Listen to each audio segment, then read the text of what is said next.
Hello everyone, I am the storyteller and I am here to help you today. I know you use this video to fall asleep, so before that, like the video and subscribe to the channel. Also, where are you from and what time are you watching? Now get comfortable and relax. I'll never forget the day I first walked into that cramped house. The rent was cheap. The neighborhood looked quiet. I was sure I was getting a great deal. I had no idea what was waiting inside. I remember stepping across the threshold and smelling something damp. It wasn't strong enough to make me gag, but it never left my nose that first week. I figured it was just an old place that needed some airing out. My co-worker, Mark, moved in with me a few days later. We planned on splitting everything and turning the basement into either a small workout area or a place to store our fishing gear. It seemed like a solid plan. At first, the house itself had 2 bedrooms, 1 bathroom, and a basic living room connected to a tiny kitchen. The previous owner left a few pieces of cheap furniture, but otherwise the place felt barren. It didn't bother me. I don't have a lot of stuff, and Mark doesn't either. The basement, though, was a different story. When I opened the creaky basement door for the first time, I saw stacks of old boxes piled in every corner. Dust coated everything. The light switch at the top of the stairs made the overhead bulb flicker. It gave me a brief look at the mess below. I remember sniffling from the musty odor and thinking, this is going to take a full weekend to clean. We didn't touch the basement for the first week. Mark and I both had a busy schedule at work, so we let it stay as it was. We only used it once in a while to grab a box of random tools I brought from my old apartment. We had a small leak in the kitchen sink and I needed a wrench.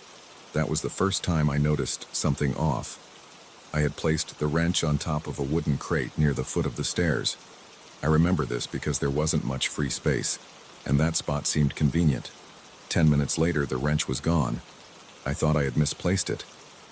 I searched the area, lifting boxes, moving old newspapers aside. Nothing. Mark showed up behind me, asked what I was doing, and I told him. He said he hadn't touched it. We left it at that. I eventually found that wrench across the room, lying on a stack of rotted cardboard. I frowned, thinking maybe I tossed it there without realizing. Mark said, "You're probably tired. Don't worry about it." I wanted to accept that explanation, but something felt wrong. I couldn't shake the feeling that the wrench had been moved deliberately. I brushed it off as me being careless. A few nights later, Mark and I decided to start clearing out the basement. We wanted to see what was stored in those boxes and figure out how much space we had to make a little workout corner. We got home from the office around 7. We ate a quick dinner and headed downstairs. The overhead bulb kept flickering. Mark tried the switch a few times. It would turn off on its own, then turn back on. The flickering seemed almost rhythmic. I thought it might be a loose wire. We dug into the first couple of boxes. Old magazines, moldy clothes, random junk that looked like it came from yard sales. We kept coughing and waving away dust particles floating in the weak light. Mark stood up at one point to flip the switch off and on again, hoping to fix the flicker. It didn't change much. That's when I felt a prickling on the back of my neck. My heart thumped a little harder. I looked over my shoulder and stared at the corner behind us. I couldn't see anything moving, but the darkness there felt heavy. I tried to tell myself it was just my imagination, but my chest tightened. I stood up, turned around, and took a couple of steps in that direction. The only sound was Mark shifting stuff around in a big cardboard box. I breathed in and tried to steady myself. I saw nothing unusual, so I went back to help Mark. We worked for about an hour. By then, we had made a small pile of trash and set aside a few tools that might still be usable. Mark picked up a small hammer that looked ancient. He joked that we could hang it on the wall as a relic. He set it down on top of a box behind him, then moved to open another crate. About 10 minutes later, he asked me, "Where's that old hammer?" I didn't know. We both looked around. It was gone. We found it 3 boxes over on top of some dirty towels. Mark stared at me. "You're messing with me, right?"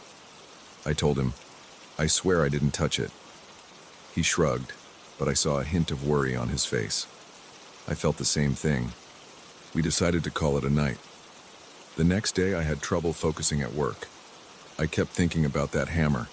Part of me believed Mark was playing a prank on me, but he didn't seem like he was joking around. We've known each other for a couple of years, and that kind of prank isn't his style.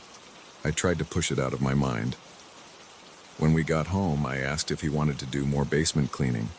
He shook his head and said, "Not tonight, man. Let's just relax." He looked stressed. I agreed. 2 days later, we had a light workload, so we got home around 5 in the afternoon. We decided to keep going with our basement project. The flickering light switch gave us the same trouble. Mark took a screwdriver and tried to tighten the wall plate. It made no difference. The overhead light sometimes stayed on, sometimes turned off, sometimes blinked in short pulses. It was annoying enough that we ended up using a small lamp plugged into an old outlet in the corner. The lamp gave us a steadier glow, but it didn't cover the whole space. The basement was warmer than usual that evening, probably because it had been a hot day. I felt sweat trickling down my neck. Mark pulled his phone out to check messages at one point and used the flashlight to look deeper into a box filled with what seemed like old fishing tackle. Hooks, lines, lures, that kind of stuff. That's when I heard a rustle against the far wall. It sounded like someone shifting feet on the concrete floor. I froze. Mark noticed me tensing up. He whispered, "What?" I whispered back, "I heard something." He turned his phone flashlight in that direction. We both stared. Nothing moved, but the shadows looked deeper than before. We moved carefully across the room, stepping around boxes, trying not to trip on anything. Mark held his phone up, shining it against the wall. I followed right behind him. The corner was empty, aside from a pile of old newspapers and some broken chair legs. We stood there in silence for a few seconds. Mark exhaled and said, "Might be a rat or something." I nodded, but felt uneasy. We went back to sorting through the tackle box, though neither of us spoke much for the rest of the evening. That night, around 11, we were watching TV in the living room. We heard a dull thump from downstairs. It wasn't super loud, but it sounded like something fell over. Mark looked at me and said, "You heard that too?" I nodded, and we both got up. We grabbed our phones for light because we didn't trust the basement bulb at that point. When we opened the basement door, we noticed a faint smell of earth, like damp soil. We walked down the stairs carefully, each step creaking. About halfway down, I tried the light switch. It flickered weakly, then went dark. I said, "Hold your phone up." When we reached the bottom, Mark swung his phone's flashlight around. I heard him suck in a quick breath. He stood still, pointing his phone at the far wall. I looked over his shoulder and saw a shape that seemed to move along the concrete. It looked like a person's shadow sliding across the wall. My pulse raced and my scalp felt tight. Mark shone the flashlight directly at it, but there was nothing. The shape disappeared. There was no one else in the basement. We both started breathing harder. Mark said, "Did you see that?" I nodded. We looked around, checking every corner. All the boxes were in the same place. Nothing had fallen, but that corner with the newspapers looked more scattered. Some of the pages were spread out on the floor, like someone had kicked them. We didn't find footprints or anything else. After a minute or so, we decided we had enough. We went back upstairs and locked the basement door. The next morning, we talked about it. We went through possibilities. Maybe light from outside came in through a basement window and cast a weird shadow. But we remembered there was no external light at that side of the basement. It's covered by a big patch of weeds outside, and the tiny window there is filthy. We told ourselves it could be some strange reflection, or maybe our minds playing tricks. We weren't satisfied with any explanation. Over the next week, I tried to ignore the urge to go downstairs. I'd grab a tool or something, then hurry back up. Mark did the same. We started hearing subtle noises at night. Creaks, rustling, faint thumps. It was never loud enough to call the police or anything, but it was frequent. One evening, around 9, Mark was doing laundry in the basement. He came rushing up, out of breath. He said the light switch started turning off and on by itself. At first he thought it was loose wiring, but it felt too regular, almost like a pattern. He left the laundry unfinished. We finally decided to tackle the problem head on. It was a Saturday morning. We grabbed flashlights, a better lamp, and a roll of plastic sheeting to cover anything we didn't want dust on. We went down there, determined to clean everything out in one go. We spent about 3 hours sorting everything into piles: trash, donate, tools to keep, fishing gear, and random house supplies. The flickering overhead light annoyed us the entire time. The switch would sometimes click without us touching it. We kept hearing small noises behind us. Every time we looked, nothing was there. My nerves were shot by noon. My hands were shaky and I was drenched in sweat. Mark looked pale and he kept rubbing his forehead. Around midday, we took a break. We left the basement door open, went to the kitchen, and drank some water. I recall saying, "I feel like someone's in there with us." Mark nodded. "Yeah, I keep getting this feeling like there's a person standing right behind me." We gathered our nerves and returned to finish up. That's when we lost the screwdriver set. We had used it to remove some old shelf brackets from the wall. Mark set it on top of a closed box. 2 minutes later, the entire set vanished. We searched the entire basement.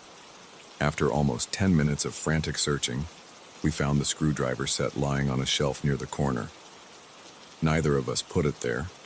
Mark picked it up slowly, like it might burn him. He didn't say a word. I just stood there, mouth dry, heart pounding. We hauled most of the junk outside for trash pickup. The heavier stuff we pushed to the side to deal with later. By early afternoon, the basement was mostly empty. The weird sensations never stopped, though. I felt like someone was watching me from the darkest corners. Every noise made me jump. Mark kept glancing around, biting his lip. We left the basement and locked the door once more, deciding we'd talk about the next step later. That night I was in bed, staring at the ceiling, unable to sleep. My mind kept going back to that shadow on the wall. I could still picture how it moved. I had never seen anything like that. Mark's reaction proved to me I wasn't imagining it. There was something in that basement. I didn't know if it was a person hiding, some electrical phenomenon, or something else I couldn't name. I just knew I was on edge, and I hated feeling that way in my own home. We agreed to call an electrician. A guy came out a few days later. He replaced the old switch and checked the wiring in the basement. He said it was a little outdated, but not dangerously so. When we mentioned the switch turning off by itself, he said it could be a worn contact. He didn't see any sign of that, though. He shrugged and said, "Call me if it happens again." After he left, the flickering seemed less frequent, but the uneasy feeling remained. Tools still disappeared and showed up in strange places. Sometimes I'd hear Mark in the next room let out a nervous laugh or curse under his breath when he couldn't find his stuff. We started keeping all our tools locked in a plastic container with a lid. Yet even that container would sometimes be found with the lid undone, the tools inside shuffled around. One evening, I was in the living room, scrolling through my phone. Mark came up from the basement, looking shaken. He had gone down to grab his fishing rod. I asked him what happened. He said he turned the corner and saw a shape standing near the far wall. He pointed his phone flashlight, and there was nobody there, but he swore he saw a figure for half a second. He described it as a dark form about his height that seemed to blend into the shadows. He stood there, shining his light for a solid minute, feeling his heart race. He searched the entire basement, but it was empty. The rod was lying on the floor, not on the shelf where he had left it. I believed him. There was no reason for him to lie. The atmosphere in the house changed. We both avoided the basement unless we really needed something. We talked about breaking the lease, but money was tight. The landlord was an older guy who seemed nice enough. We told him about the flickering light, but we didn't mention the other stuff. We didn't want him to think we were crazy. He said the house had been sitting empty for a year before we moved in. He claimed there were no known electrical problems beyond the usual old wiring. Mark and I decided to deal with it. We moved all important items out of the basement so we'd have fewer reasons to go down there. That left the space mostly empty, except for some heavy junk we couldn't move alone. The weird events continued in small ways. We'd occasionally hear odd sounds late at night, but they never got louder. We'd sometimes find small objects out of place. The switch still acted up, but less often. It felt like whatever was in that basement was letting us know it was still there, but it wasn't pushing us out. We've been living here a few months now. We try to keep our focus on work and everyday tasks. Sometimes late at night I feel something watching me. I don't see a face or a form, but the hair on my arms stands up, and I get goosebumps. Mark and I aren't sure what to do. We've considered talking to someone who knows about houses with these problems, but we haven't. For now, we're just getting by, trying not to think too hard about it. I still remember that first day stepping in, excited about having a place with a basement I could use for my workouts or my fishing gear. Now, I avoid going down there alone. I keep telling myself it's all in my head, or it's just old wiring and my imagination. But when I think about that wrench, that hammer, those screwdriver sets, and that moment Mark and I saw that shadow move along the wall, my stomach tightens. I don't have a neat explanation. It feels real. And every night, when I turn off the lights upstairs, I wonder if the basement light is staying off or if it's flickering away down there, sending signals to whatever might be lurking in the darkness. I don't stay up to check anymore. It's easier to pretend I don't see the faint glow under the basement door. It's easier to just go to bed and hope I don't hear any more noises. That's our daily life now, and I hate to admit it, but we're both hanging on, day by day, wondering what else might happen.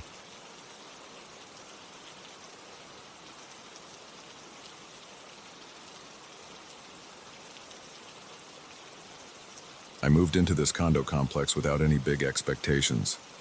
I saw a low price, a decent floor plan, and a convenient location. I didn't care that the building went up in a rush or that the area used to be a rundown stretch of empty lots. For me, it was an upgrade. I never thought I'd end up questioning my own senses here. But now I spend my nights double-checking every corner, trying to figure out what's real and what might be in my head. This place is new, yet something about it feels wrong. I didn't believe in strange stories before, but I'm not sure anymore. I first noticed the weirdness the week after I moved in. Everything was a mess of unpacked boxes and plastic wrap. I was setting up my living room furniture. The condo smelled like fresh paint and drywall dust. The floors creaked when I walked, which I assumed was normal for new construction. Then an older guy from down the hall stopped by. He introduced himself as Mr. Santos. He was friendly enough with a shaky voice. He made an offhand comment that stuck with me. He said, "You know, they used to burn stuff here before all this went up." I asked him what he meant. He shrugged and said there used to be a lab nearby that burned whatever waste they had. Then he excused himself and left. He didn't give me any more details. I stood there for a minute, holding a couch cushion in my arms, feeling a little uneasy. I shrugged it off. I figured it was just local rumors. The next few nights were calm. I spent my time unpacking and watching TV on a temporary stand. I met a few other neighbors in the hallway, made small talk about the building's amenities, and tried to settle in. During my first weekend, I started hearing these faint sounds in my bedroom. I woke up one night at around 2 in the morning. I thought I heard something under the floor. It was like a hollow knock, but it wasn't steady. I lay there, my heart pounding. The bedroom was dark, and the only light came from the digital clock on my nightstand. I held my breath and listened. I heard it again, kind of a dull thud. It came in pairs. Then it stopped. I didn't have a clue what it was. Could have been the pipes or the air ducts. I forced myself to go back to sleep, telling myself I was overreacting. The next day, I checked under the bed, tapped on the floor, and even opened the small access panels in the utility closet. I didn't see anything off. The floor looked solid, concrete topped with laminate. No sign of damage or gaps, so I ignored it. Construction noise can come from anywhere, I told myself. Probably the building settling or some leftover vibrations. A few days later, I heard something else. My wall started making a series of clicks and bangs, almost like someone was hitting a pipe in a rhythm. It was the middle of the night again. I rolled over in bed, feeling a twist in my stomach. The sound was faint, but repeated. It followed a pattern. 2 taps, a pause, 1 tap, a pause, 3 taps. It wasn't random. I just lay there blinking in the darkness. My breathing got shallow. I tried to tell myself it was just water running through the plumbing, but I couldn't shake the feeling that someone was doing it on purpose. In the morning, I took a quick walk around the building to see if any maintenance workers were around. I bumped into the super, a guy named Daniel. I asked him if there was any scheduled work happening at night. He said no. I asked if there might be issues with the pipes. He said maybe the water pressure was off, but nothing major had been reported. I didn't push the matter. He seemed busy, and I felt silly. Later that week, something else happened that rattled me more than the noises. I was in bed trying to fall asleep with my phone on the nightstand. It was about 1 in the morning. Out of nowhere, my phone's music app turned on at full volume. It blasted a harsh, static-like sound. I jumped up, grabbed my phone, and fumbled to mute it. My heart was hammering in my chest. My hands were clammy. When I unlocked the phone, the screen showed a track title I'd never seen. The audio was scratchy, like a radio stuck between stations. I went to my library and found nothing. No record of that track. No recently played list. Nothing. I felt a chill on my arms. I tried to make sense of it. Maybe I had downloaded a weird file by accident. Maybe it was an ad or some glitch. But the sound had a distorted quality I'd never heard before. It wasn't music. More like an old recording of static with brief moments of popping noises. After it happened, I stayed awake for hours flipping through my phone settings, checking if any unknown app was running. I didn't see anything suspicious. The next morning, my head felt heavy, and I had circles under my eyes. I went downstairs to get coffee from the lobby. On the way, I saw Mr. Santos again. He was sorting mail. I asked him if he ever heard strange noises at night. He kind of laughed under his breath and said, "This place was built too fast. These walls hide all kinds of stuff." Then he winked and told me to take care.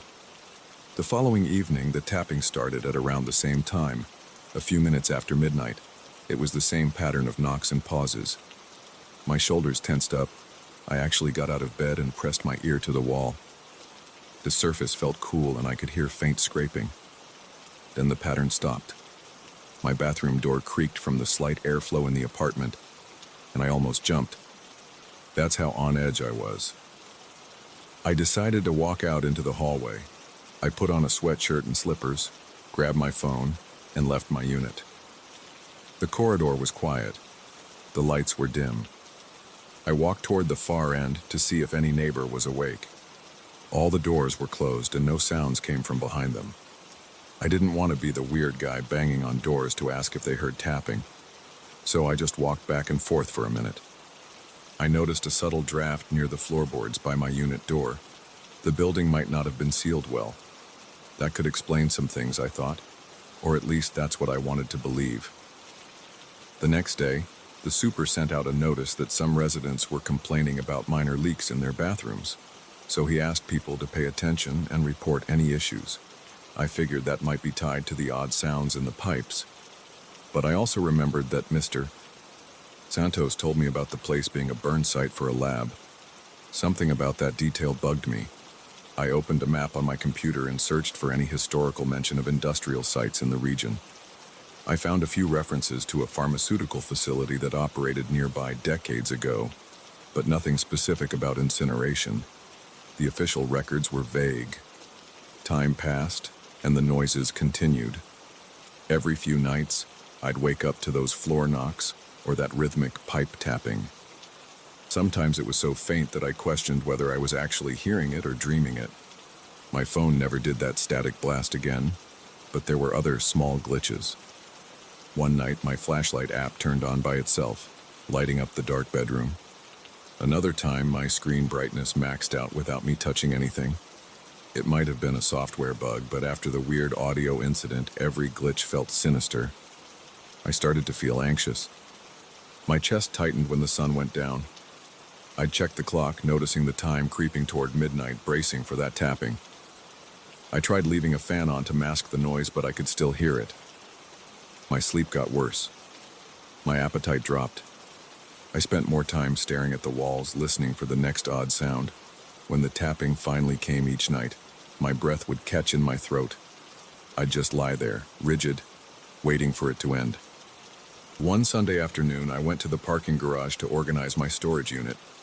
That's a small concrete space near my car. It was dimly lit, and the overhead lights buzzed. As I rummaged through boxes, I heard a dripping sound against the concrete wall. I looked around and spotted a small wet patch. When I got closer, I smelled something chemical. It didn't smell like typical water seepage. It was a sharp, acrid odor. I knelt down to touch the liquid. It felt oily, and it clung to my fingers. I wiped them on a rag and backed away. I wasn't about to start messing with suspicious chemicals. I reported the leak to the super. He said he'd look into it, but from his expression, he either thought I was paranoid or that it was nothing more than runoff from a car. I tried to push the incident out of my mind. Over the next couple of weeks, I noticed that the tapping in my pipes became more sporadic. It didn't happen every night. But sometimes I'd catch a single knock that felt like a reminder. The floor thumping in my bedroom also seemed less frequent, but it still jolted me awake whenever it happened. I almost preferred the nightly consistency. The randomness messed with my head. At some point, I decided to confront Mr. Santos. I saw him taking out his trash one morning, and I approached him calmly. I said, "Look, can we talk about what you told me before, about stuff being burned here?" He shrugged and said there used to be all kinds of rumors, something about a lab disposing of chemicals or experimental materials. He didn't know details. He admitted he'd overheard it from other locals years ago. Then he said he never had any weird experiences until they built this complex. He did mention that once in a while he smelled strange odors in his bathroom. But that was it. No more specifics. That evening, I made dinner and tried to relax with a show on my TV. I finished eating, cleaned up, and got ready for bed. Right before midnight, my phone buzzed. It was an unknown caller with no number showing. I felt my stomach tighten. I answered, expecting it to be a robocall, but I only heard faint static, then a weird clicking noise, almost like the rhythmic tapping from my pipes. My arm hair stood up. I said, "Hello?" a couple of times, but got no response. Then the line went dead. I put my phone down and felt my pulse pounding in my temples. That night, I could barely sleep. No tapping came from the pipes, but I kept expecting it. I lay awake for hours, my mind going over every noise I'd heard in this building. The floor knocks, the weird phone audio, the oily leak in the garage. My body felt jittery and I was sweating despite the air conditioning. I closed my eyes, but every little creak made my heart race. A few days later, I decided to talk to the super again. I asked him if there was any chance the building's structure had pockets of air or leftover debris that could cause the knocking sounds. He shrugged and said the place was built quickly, but everything passed inspection. Then he told me that a few other residents complained about odd noises, but he chalked it up to standard new building quirks. I asked if anyone else had issues with phone interference or weird leaks. He said not that he knew of. I got the feeling he just wanted me to drop the subject. I started thinking about moving out. But I'd sunk my savings into this place, so I tried to hold off. I thought maybe I could adapt. Maybe the noises were typical. Maybe the phone stuff was just me hitting the wrong settings by accident. None of that convinced me deep down, but I told myself all of it anyway. One night everything was quiet for once. No knocks in the floor, no tapping in the pipes. I felt relief. I dozed off around 11. Then sometime after midnight I woke up feeling an odd vibration under my mattress. I sat up, turned on the bedside lamp, and listened. It was a low humming, like machinery running somewhere below me. It came in short bursts. My teeth started chattering because I was cold with anxiety. I slid out of bed, walked around my room, and felt the floor. The vibration was stronger near one corner. I pressed my ear to the laminate. I couldn't make out any voices or obvious mechanical sounds. It was just a pulsing hum that lasted a few seconds, stopped, then started again. It reminded me of the lab rumor.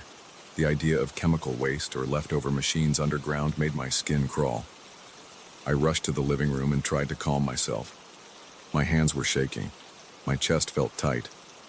After a few minutes, the humming stopped. I stayed up for an hour, waiting for it to return. It never did. I eventually fell asleep on the couch, too tense to go back into the bedroom. I started making daily notes of odd events. I jotted down the times and dates of the tapping, the phone glitches, and any unusual sounds. The pattern was inconsistent, but mostly happened after midnight. Some nights, nothing. Other nights, multiple incidents. The building itself looked normal. Bright hallways, normal neighbors, management that kept the place generally clean. It was just these random, unexplained moments that filled me with dread. I haven't left yet. I'm trying to decide what to do. I still hear the knocks sometimes. I still jump when my phone screen lights up by itself. I still think about that chemical smell in the garage. No one's died, and there are no screaming ghosts in the hallway. But my nerves are shot. My body tenses up when I hear the slightest noise in the walls. I can't sleep without a lamp on. I check my phone obsessively to make sure the volume is muted. Every time the pipe tapping returns, my heart feels like it's going to burst through my chest. I'm hoping the building management will do more inspections, or that the weird activity will stop. But I can't shake the feeling that something about this building isn't right. Maybe it's leftover residue from that incineration site. Maybe it's just the result of rushed construction. All I know is that I've never felt this unsettled in a place that's supposed to be my home. For now, I'm just waiting. Every night I wait for that first knock to echo through the walls. Every morning I hope that some logical explanation will surface. But it never does. And here I am, living in a brand new condo that feels anything but normal. I wish I had answers. At this point, I'd settle for a plain old plumbing problem. But something tells me there's more going on here than bad construction. Maybe it's just in my head, or maybe there's something lurking in these walls that nobody wants to acknowledge. Either way, I'm stuck with it, and it's getting harder to pretend everything's fine.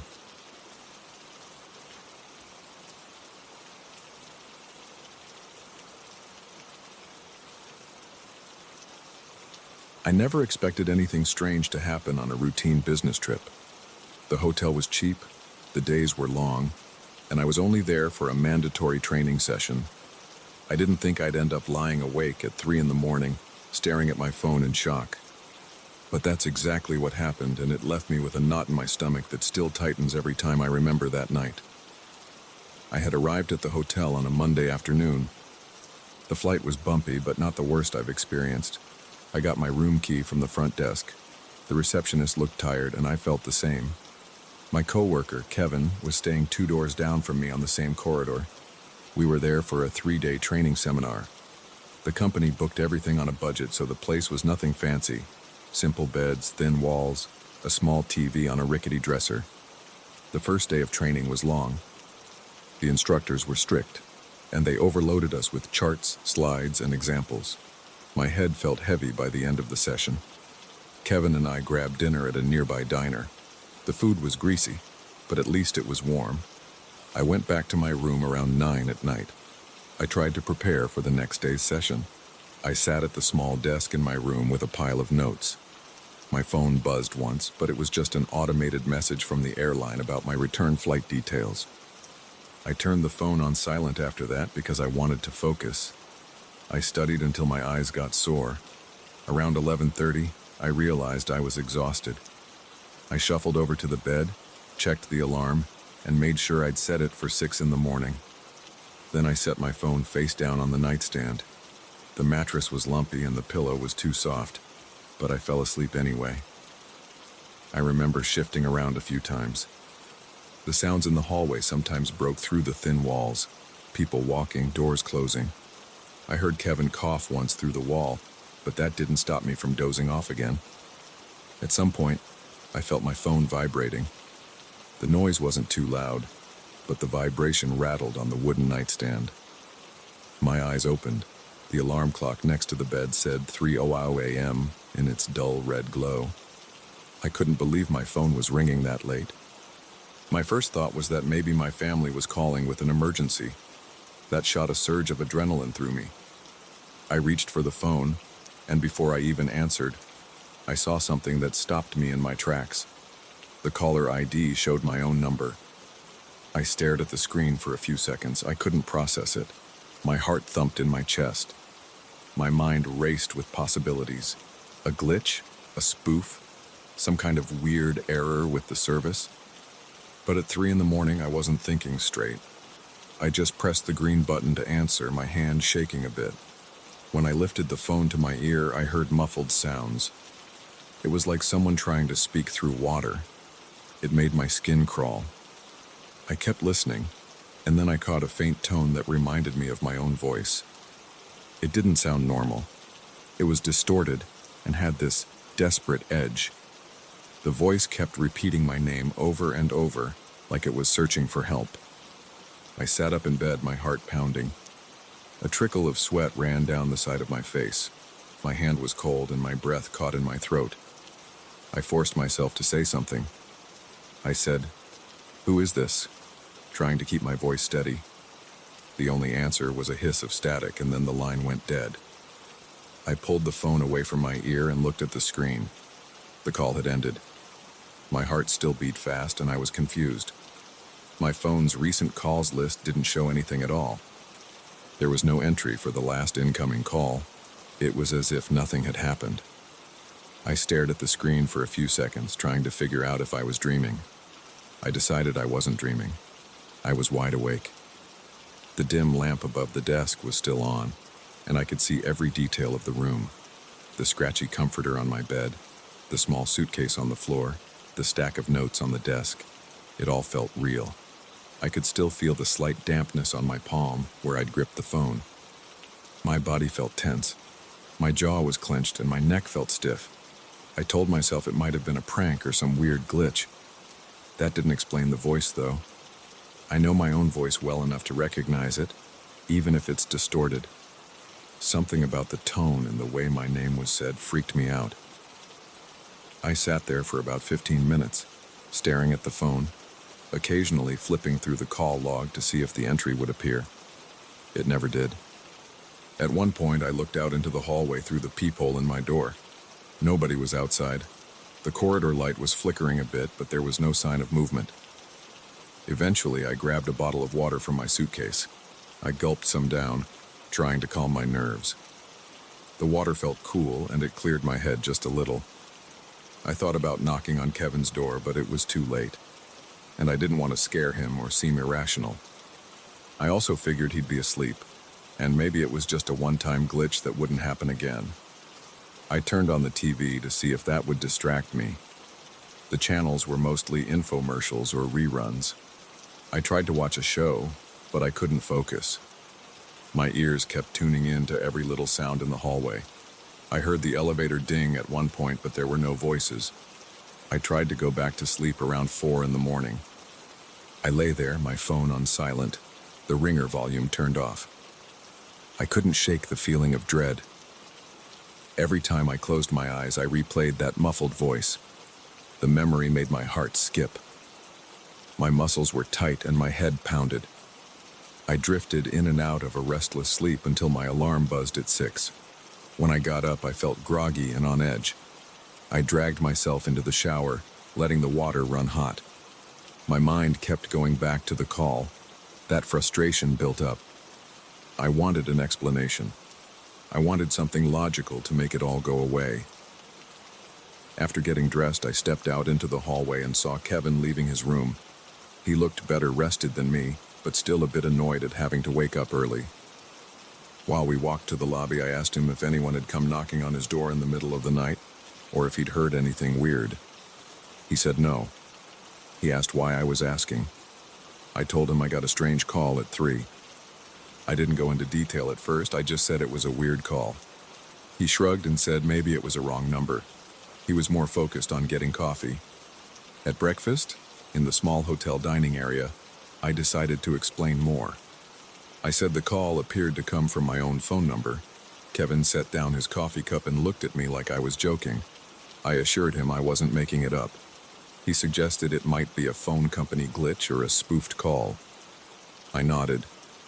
Then I mentioned the voice, how it sounded like someone trying to speak underwater, and how it seemed to be calling my name. Kevin's face changed from skeptical to uneasy. He asked if I was messing with him, and I said I wasn't. When we arrived at the training room, I tried to shift my focus to the lectures. The trainer droned on about compliance procedures and data management. My eyes felt heavy. I was exhausted, but I kept thinking about that voice. Sometimes I'd glance at my phone, half expecting another call. It never came. I kept checking the call logs again whenever we had breaks, but there was nothing new. During our lunch break, Kevin and I talked more. He suggested we check with the hotel's front desk about any calls that might have been transferred to my room, though it wouldn't explain why my own number showed up. We asked the front desk clerk if any calls came in from my room last night. The clerk shook his head. He said their system logs all calls, and he didn't see any entries for my room after 10 p.m. That didn't help. The rest of the afternoon was a blur. The training ended around 5. I ate dinner with Kevin at the same diner. We didn't talk about the call much because it was making me uneasy, and Kevin seemed uncomfortable with the subject. After dinner, we went back to our rooms. I stood in the hallway for a while, looking at my door, wondering if I'd be able to sleep. Part of me wanted to stay up all night and see if something else would happen. Another part of me just wanted to sleep and forget everything. I walked into my room, closed the door, and turned on all the lights.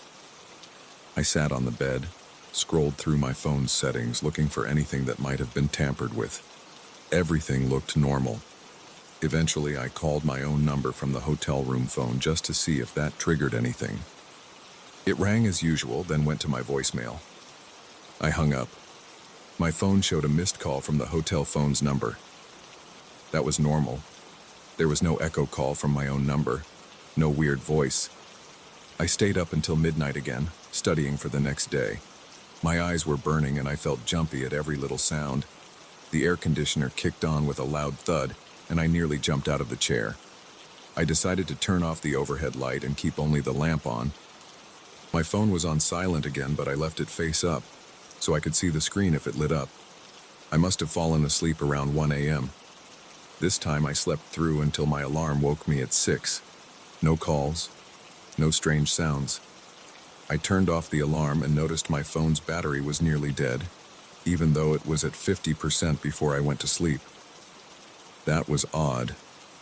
I grabbed my charger and plugged it in.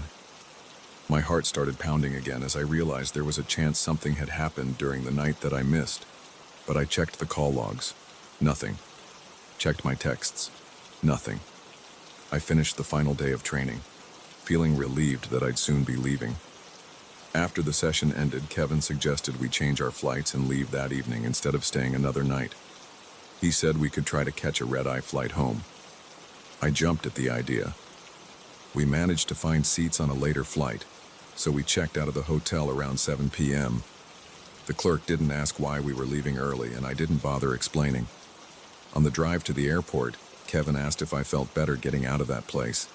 I said I did. He said maybe it was a one-time thing.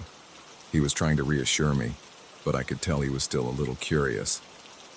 I told him that whatever it was, I wanted to forget it. I didn't want to think about it anymore.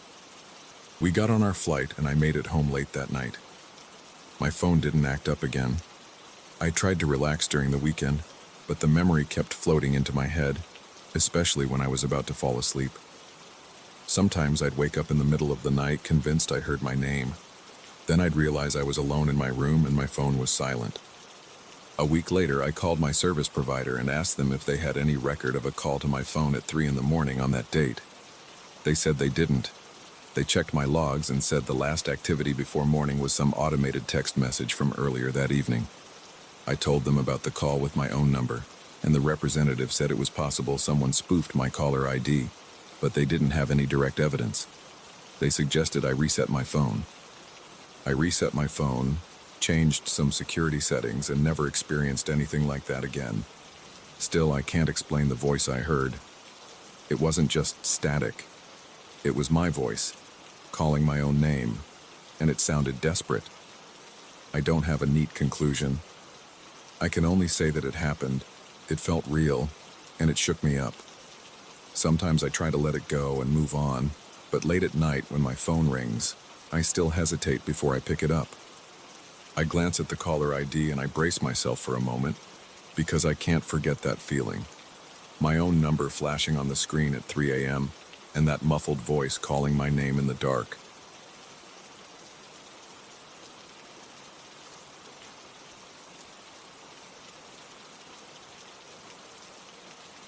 I've always slept like a rock. That was my thing. I'd hit the pillow and the next thing I knew, my alarm was blaring at 6 in the morning. But in the last few weeks, that deep, uninterrupted sleep has disappeared. I've been waking up multiple times a night and I feel my heart racing the second my eyes open. My body's tense and I have this certainty that something is in the room with me. I've never dealt with anything like this before. I just moved into this loft a few months ago. It's a short walk from my job in the city center, and I thought it would be perfect. The rent is a bit high, but I like the open space and the fact that I didn't have to drive to work anymore.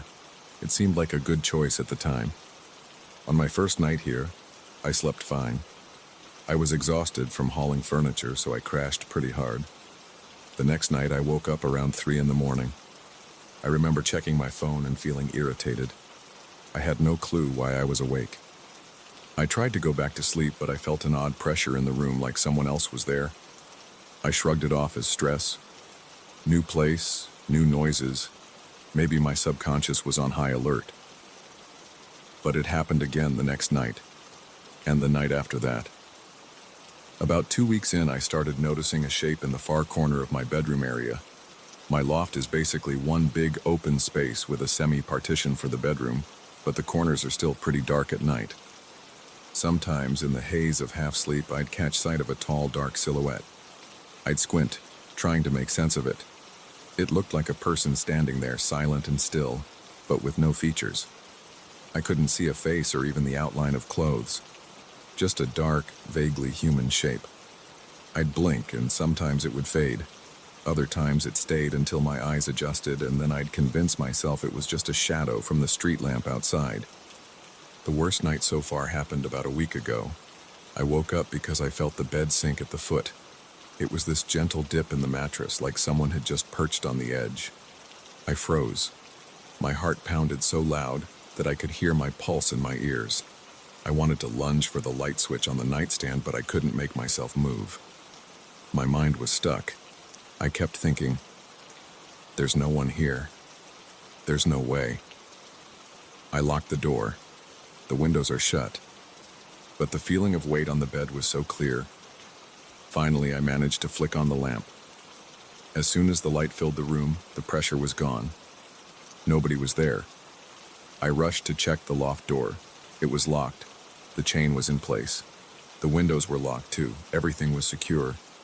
I stood there in my boxers, breathing hard, trying to calm down. My hands shook, and I realized I had goosebumps all over my arms. After that, I couldn't get back to sleep. I started doing little checks every evening. I'd come home from work, turn on a few lights, look around for any signs of forced entry. I'd test the locks just to be sure. Sometimes I'd even push on the windows to see if they were loose or if anyone could pry them open. No issues. Everything was normal, but the feeling of being watched was constant once the sun set.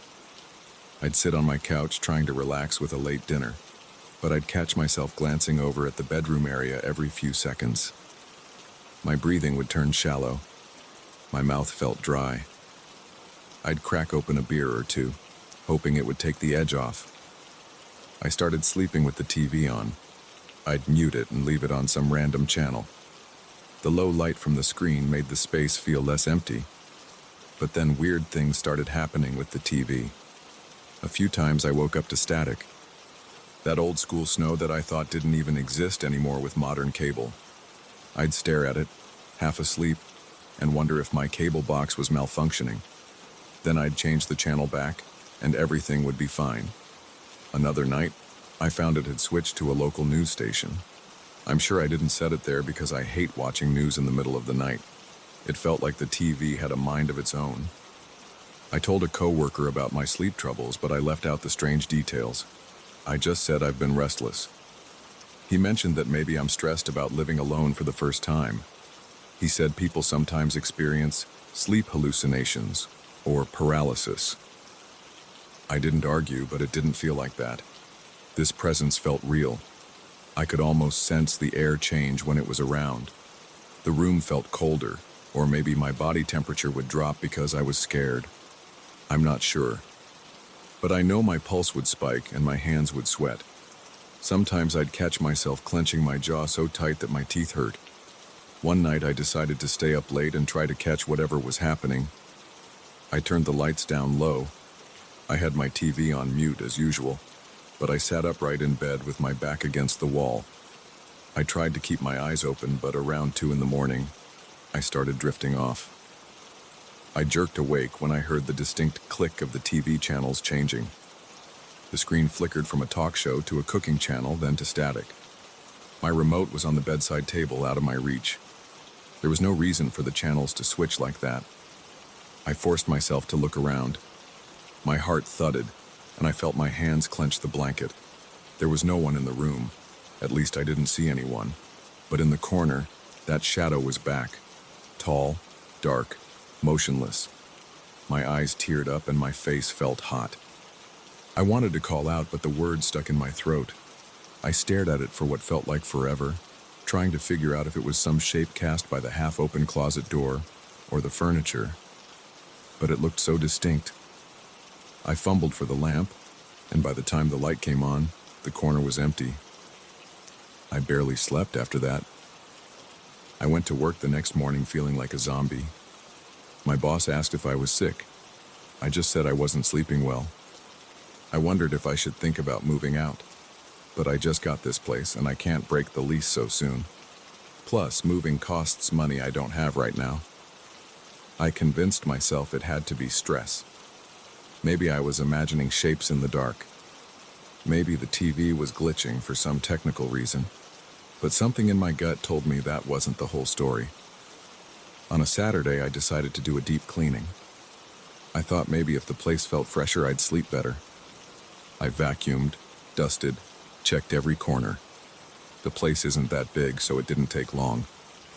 Then I tested all the outlets, all the surge protectors, just to see if there was some electrical short causing the TV to freak out. Everything seemed fine. That night, though, the same thing happened. I went to bed with the TV on mute, set to a comedy channel. Sometime around 3 in the morning, I woke up to the sound of faint static. I realized the volume was on, but not loud enough to wake the neighbors. I never touch the volume before sleeping. I always leave it on mute. My heart pounded as I fumbled for the remote. My throat felt tight. I remember thinking, if something can turn on the volume, it can probably do a lot of other things. I turned off the TV altogether, deciding maybe darkness was better. I lay there on my back, staring at the ceiling. My breath was quick, and I felt my palms sweating again. Then I heard a soft thump in the corner like a footstep. I bolted upright and squinted into the shadows. The shape was there, tall and dark.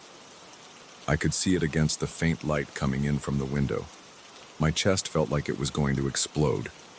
I scrambled for my phone on the bedside table. I turned on the flashlight feature. The bright beam cut across the room. The shape vanished. There was nothing there.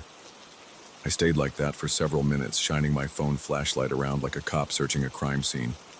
Eventually, I worked up the nerve to walk over and physically touch the walls and corners. The only thing there was my hamper and a few boxes.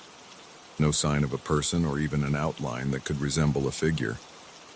I went back to bed, leaving my phone flashlight on until the battery died. A few days later, I had the locks changed.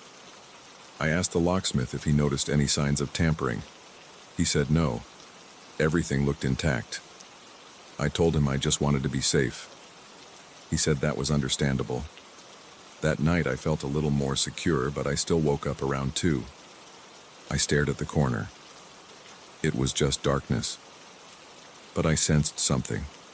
My muscles were tense, and my breathing went shallow. I felt that familiar prickling sensation at the back of my neck. I said in a normal speaking voice, "Whoever you are, get out." I felt stupid talking to an empty room, but I didn't know what else to do. I turned on the lamp and stayed like that until morning. In the mornings, the loft looks completely normal. Sunlight pours in through the windows, and I think, this place is fine. I'm overreacting. But I can't shake the memory of that presence at night. I started coming home from work later, just so I'd be more tired and hopefully crash fast. But it doesn't matter how tired I am. I still wake up in the middle of the night, heart racing. I've tried to record some of it on my phone camera. One night I set my phone on a shelf facing the bed. I left it recording while I slept. I didn't see anything on the video the next day except me tossing and turning. The only weird part was that the audio had a strange crackle for a few seconds around 3:15 a.m. It sounded like interference or static. There was no explanation for it. No trucks passed outside at that time. No phones rang. No alarms. Just that crackle and then back to normal silence. I don't want to move. I like this location, and I just started to settle in. But living alone hasn't been the relaxing experience I hoped for. I've talked to my coworker again, and he keeps saying it's stress.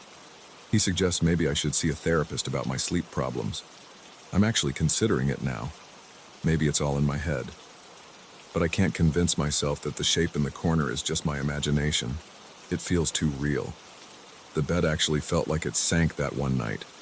I can't ignore that. And the TV still changes channels on its own. I even bought a new remote, just in case there was something wrong with the old one. No difference. Sometimes I wonder if I'm going to reach a breaking point. I walk around the loft, and I check everything 3 times before I go to sleep. Windows, door locks, even the little hallway closet. It's become a ritual. Then I climb into bed, turn on the TV, mute it, and tell myself I'm fine. But deep down, I know I'm not fine. I'm exhausted. I feel edgy at work. I'm jumpy with every small noise. I've caught myself flinching when a coworker taps me on the shoulder. I'm always on high alert. Last night was another rough one. I woke up to the distinct feeling that someone was standing right by the bed near my head. I kept my eyes shut, thinking if I didn't look, maybe it would go away. I could hear my heartbeat pounding in my ears, and my breathing sounded loud. My skin felt cold and my stomach churned. After a few seconds, I forced my eyes open. I looked up. The space was empty, but I felt that presence lingering. I reached over and clicked on the lamp. The faint glow lit up the area around me, but it didn't do much for the far side of the loft. I stayed awake, clenching my teeth, waiting for dawn. I'm at the point where I'm not sure what to believe. Maybe this is all in my head, and I need professional help.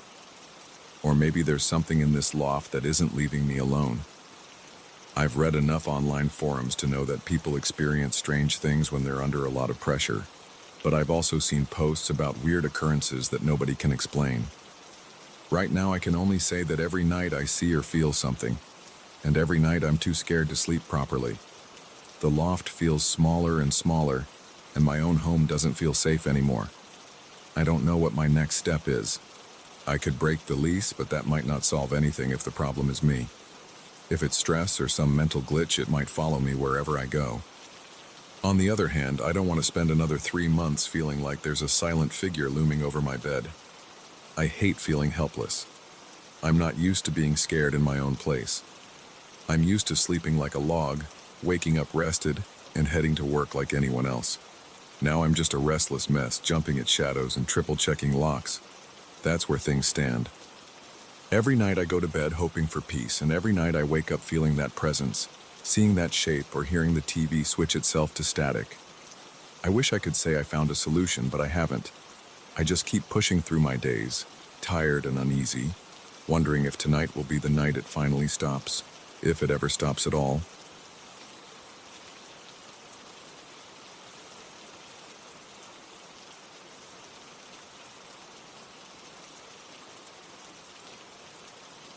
I still remember the exact moment when I noticed something felt off about that mountain range. It wasn't the usual excitement of a new trek or the roughness of the terrain. It was this heavy vibe in the air that made my skin prickle. My group and I had explored plenty of places before, but something about this area seemed uninviting. It wasn't a matter of difficulty or altitude. It was just a strange feeling that crept over me when we set foot there. I pushed the thought aside, telling myself it was just nerves. Now looking back, I realized that I should have paid more attention to that first instinct. We started out early in the morning. There were 6 of us.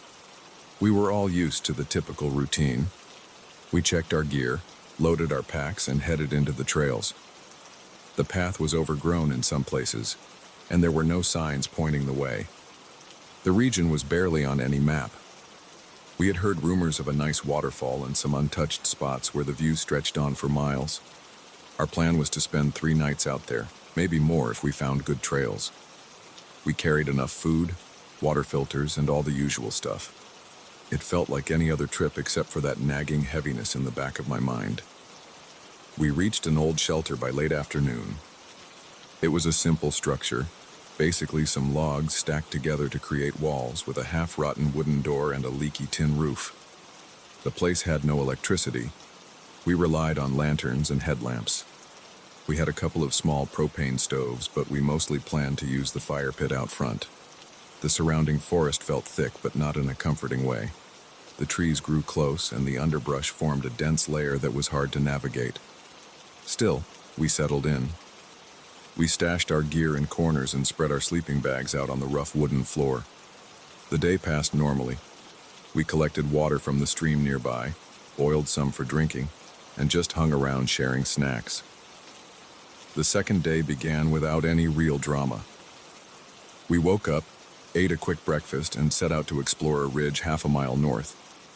The trail was steep in places and muddy in others. We had to hack through some branches just to keep moving. Nothing unusual showed up besides a few scattered animal tracks we couldn't identify clearly. We saw a couple of deer in the distance, but that was it. We made our way back before nightfall, because it felt unwise to get lost in an unknown area with no clear landmarks. That night I was sitting by the fire outside talking with a friend named Marcus. We were discussing the strange vibe we both sensed, though we couldn't put our fingers on it. The air felt heavier as the sun went down. You know how sometimes you get a chill on your arms even if it's not that cold? That was happening to me. I tried to brush it off. Then, around 8 or 9 in the evening, someone realized we were running low on firewood. I volunteered to go get more because I wanted something to do. Marcus said he'd come with me. We grabbed our headlamps and set out toward the stream, where we knew there was plenty of dead wood.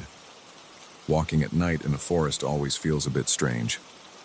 The sounds change and your mind can play tricks on you. We kept our lamps pointed at the ground while scanning left and right for good pieces of wood. The air smelled damp, but not unpleasant.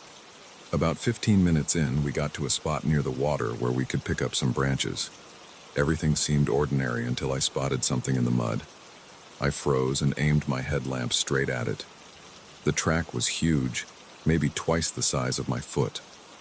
It wasn't the imprint of a regular paw. It looked more like a split hoof or some elongated foot shape. The edges weren't crisp, but I could see distinct halves, like a large cloven hoof pressed deep into the muddy ground. It was fresh, too, with clear ridges. Marcus came over and squatted down, running his hand around it without touching the center. He muttered, "What the hell made this?"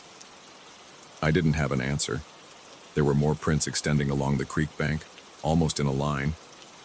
They were spaced in a way that suggested something big was walking on 2 legs, but the shape looked more like it should have been 4-legged. We stared, trying to figure out the pattern. Then a strange odor caught my attention. It was like wet fur, but way stronger than any animal smell I'd ever experienced. It seemed to cut through the crisp night air and settle around us. At first I thought it was the wind carrying the scent, but after a few seconds I realized there was no wind blowing in our direction. It was like the smell was moving on its own, circling us. Marcus and I exchanged quick glances. We both felt a spike of unease. I tried to focus on gathering wood. I didn't want to start panicking, but my hands were shaking a bit. Every twig snap or rustle in the bushes made me flinch. Then we heard a deep whistle, almost like someone trying to call a dog, but lower in pitch. It had a kind of drawn-out quality that made my chest tighten. We both stopped moving. I could feel my heartbeat pounding in my ears. My palms started sweating, even though the night was cool. We stood there listening. At that moment, I heard a rustling in the nearby brush. It was slow, like something big shifting its weight. When you hear a deer or a boar, it has a certain pattern. This was different. It sounded more deliberate, like a thing trying to remain hidden but still curious. The smell lingered, and the sound of that whistle faded but didn't vanish completely. It was like I could still feel its vibration in the air. Marcus whispered, "Let's go." I didn't argue. We grabbed what wood we had and started back to the shelter at a faster pace than usual. My headlamp bounced around, illuminating tree trunks and undergrowth in shaky beams. The forest seemed darker than before, and the noises all around felt louder than usual. Twigs snapping, leaves crunching under our boots. I kept looking over my shoulder, half expecting to see something following us. Each time I turned around, my light only revealed trees and shrubs. But that smell was inescapable, like it was attached to us. We got back to the shelter in record time, stumbling over roots and rocks. When we arrived, a couple of people noticed our expressions and asked what happened. We described the tracks and the strange sound. Some of our friends laughed nervously, saying it was probably a wild boar or maybe a large deer. Nobody had a concrete explanation for the track shape, though. We tried to settle our nerves by sitting around the fire. Someone told a story about a weird sighting they once had in another forest, but it was more of a joke. The tension in the air was real, though. We eventually turned in for the night. The shelter didn't have locks on the door, but we secured it with a wooden bar that fit across the frame. I rolled out my sleeping bag in a corner near a window. The wind, if there was any, had died down. The night was quiet except for occasional crackling from the embers outside. I lay there, heart still racing, hoping the feeling would pass. I woke up when it was still dark, maybe around 3 or 4 in the morning. Something had disturbed me. My initial thought was that I needed to use the bathroom, but then I heard a faint crunching sound outside. It was like footsteps, slow and irregular, circling the shelter. I held my breath. My mind raced, imagining someone or something creeping around out there. The sound continued for a while, then stopped. I waited, but eventually, my eyes grew heavy again. I drifted back to sleep against my better judgment. When dawn finally came, I got up before most of the others. I wanted to see if there was any sign outside. Marcus joined me, looking just as uneasy as I felt. We stepped out to find several large footprints all around the shelter, like they'd been circling us for hours. The tracks were spaced in a ring, always at about the same distance from the walls of the shelter. They looked the same as the ones we found by the creek, shaped like split hooves or something similar, each pressed deep into the muddy ground around the perimeter. It was almost like a boundary line, as if something had walked around the structure multiple times. Marcus swore under his breath. We stood there for a few minutes trying to grasp the size of whatever made them. My legs felt weak. The rest of the group came out one by one, and we all stared at these marks. No one had a solid explanation. We talked about it, each offering random ideas. A large deer, a moose, some kind of hybrid animal. But none of those suggestions matched the shape or the size of what we were seeing. And none of them whistled like that. We gathered our things, deciding to do a quick check of the perimeter in daylight. We found more of these prints leading away from the shelter and vanishing into thicker brush where we couldn't follow without serious bushwhacking. We had no appetite for that kind of pursuit, so we let it go. The rest of the day we tried to do what we came for, explore. But our minds stayed focused on what had happened. We stuck closer together, moving as a group. We kept our eyes on the ground for more tracks. We saw a few partial prints here and there, but nothing is clear. We kept hearing random noises that we couldn't identify. Sometimes it sounded like branches snapping in the distance. Sometimes it was that same low whistle, but always faint, like it was coming from far away. It never got as close as it did that night by the creek. By the time evening came again, we agreed to cut the trip short. None of us wanted to spend another night in that place. We packed our gear, leaving just the essentials out for breakfast. The mood was tense. People were jumpy. Every time the trees swayed, somebody turned their head to check. Even the old jokes about forest ghosts didn't lighten the air. We all felt the same undercurrent of fear. We spent that night in the shelter, but this time no one slept well. We took turns keeping watch, shining our flashlights around, straining our ears for any sound outside. A few times I heard soft movements, but they didn't last. Around midnight, that wet fur smell came back, drifting through the cracks in the walls. It lingered for maybe 30 minutes before fading. My eyes watered from trying to stay awake and alert. At sunrise, we got out of there. We left behind whatever was lurking in that forest. As we hiked back, some of us kept looking over our shoulders, expecting to see tracks right behind us. But we never found any on the trail leading away from the shelter. The feeling of being watched, though, didn't fade until we were well out of the area. When we finally reached our vehicles, the sense of relief washed over me. The others felt it too. We talked about what happened, trying to decide if we should report it to local authorities or park rangers. In the end, we mentioned it to a ranger at a nearby station, but we had no solid proof other than the photos of the tracks. He didn't seem too alarmed, just said it might have been a large wild boar or something else. We left it at that. None of us felt satisfied with that explanation. I don't know if what we encountered was a regular animal or something else. The prints, that deep whistle, and the way it circled the shelter at night still send a chill through me when I think about it. I've been on a lot of treks, but I've never felt that level of tension. Even months later, I can't shake the memory of that wet fur smell surrounding me in the dark. Sometimes late at night, I recall the shape of those tracks and feel my heart thump a little harder. That's all I can say for sure. Something was out there, and it was bigger than anything I've personally seen in the wild. It had a presence that didn't feel normal. Maybe it was just a rare animal defending its territory. Maybe it was something else. Whatever the truth might be, that trip taught me to pay attention to my gut. The forest holds things we don't always understand, and sometimes it's best to keep moving and not look back too long.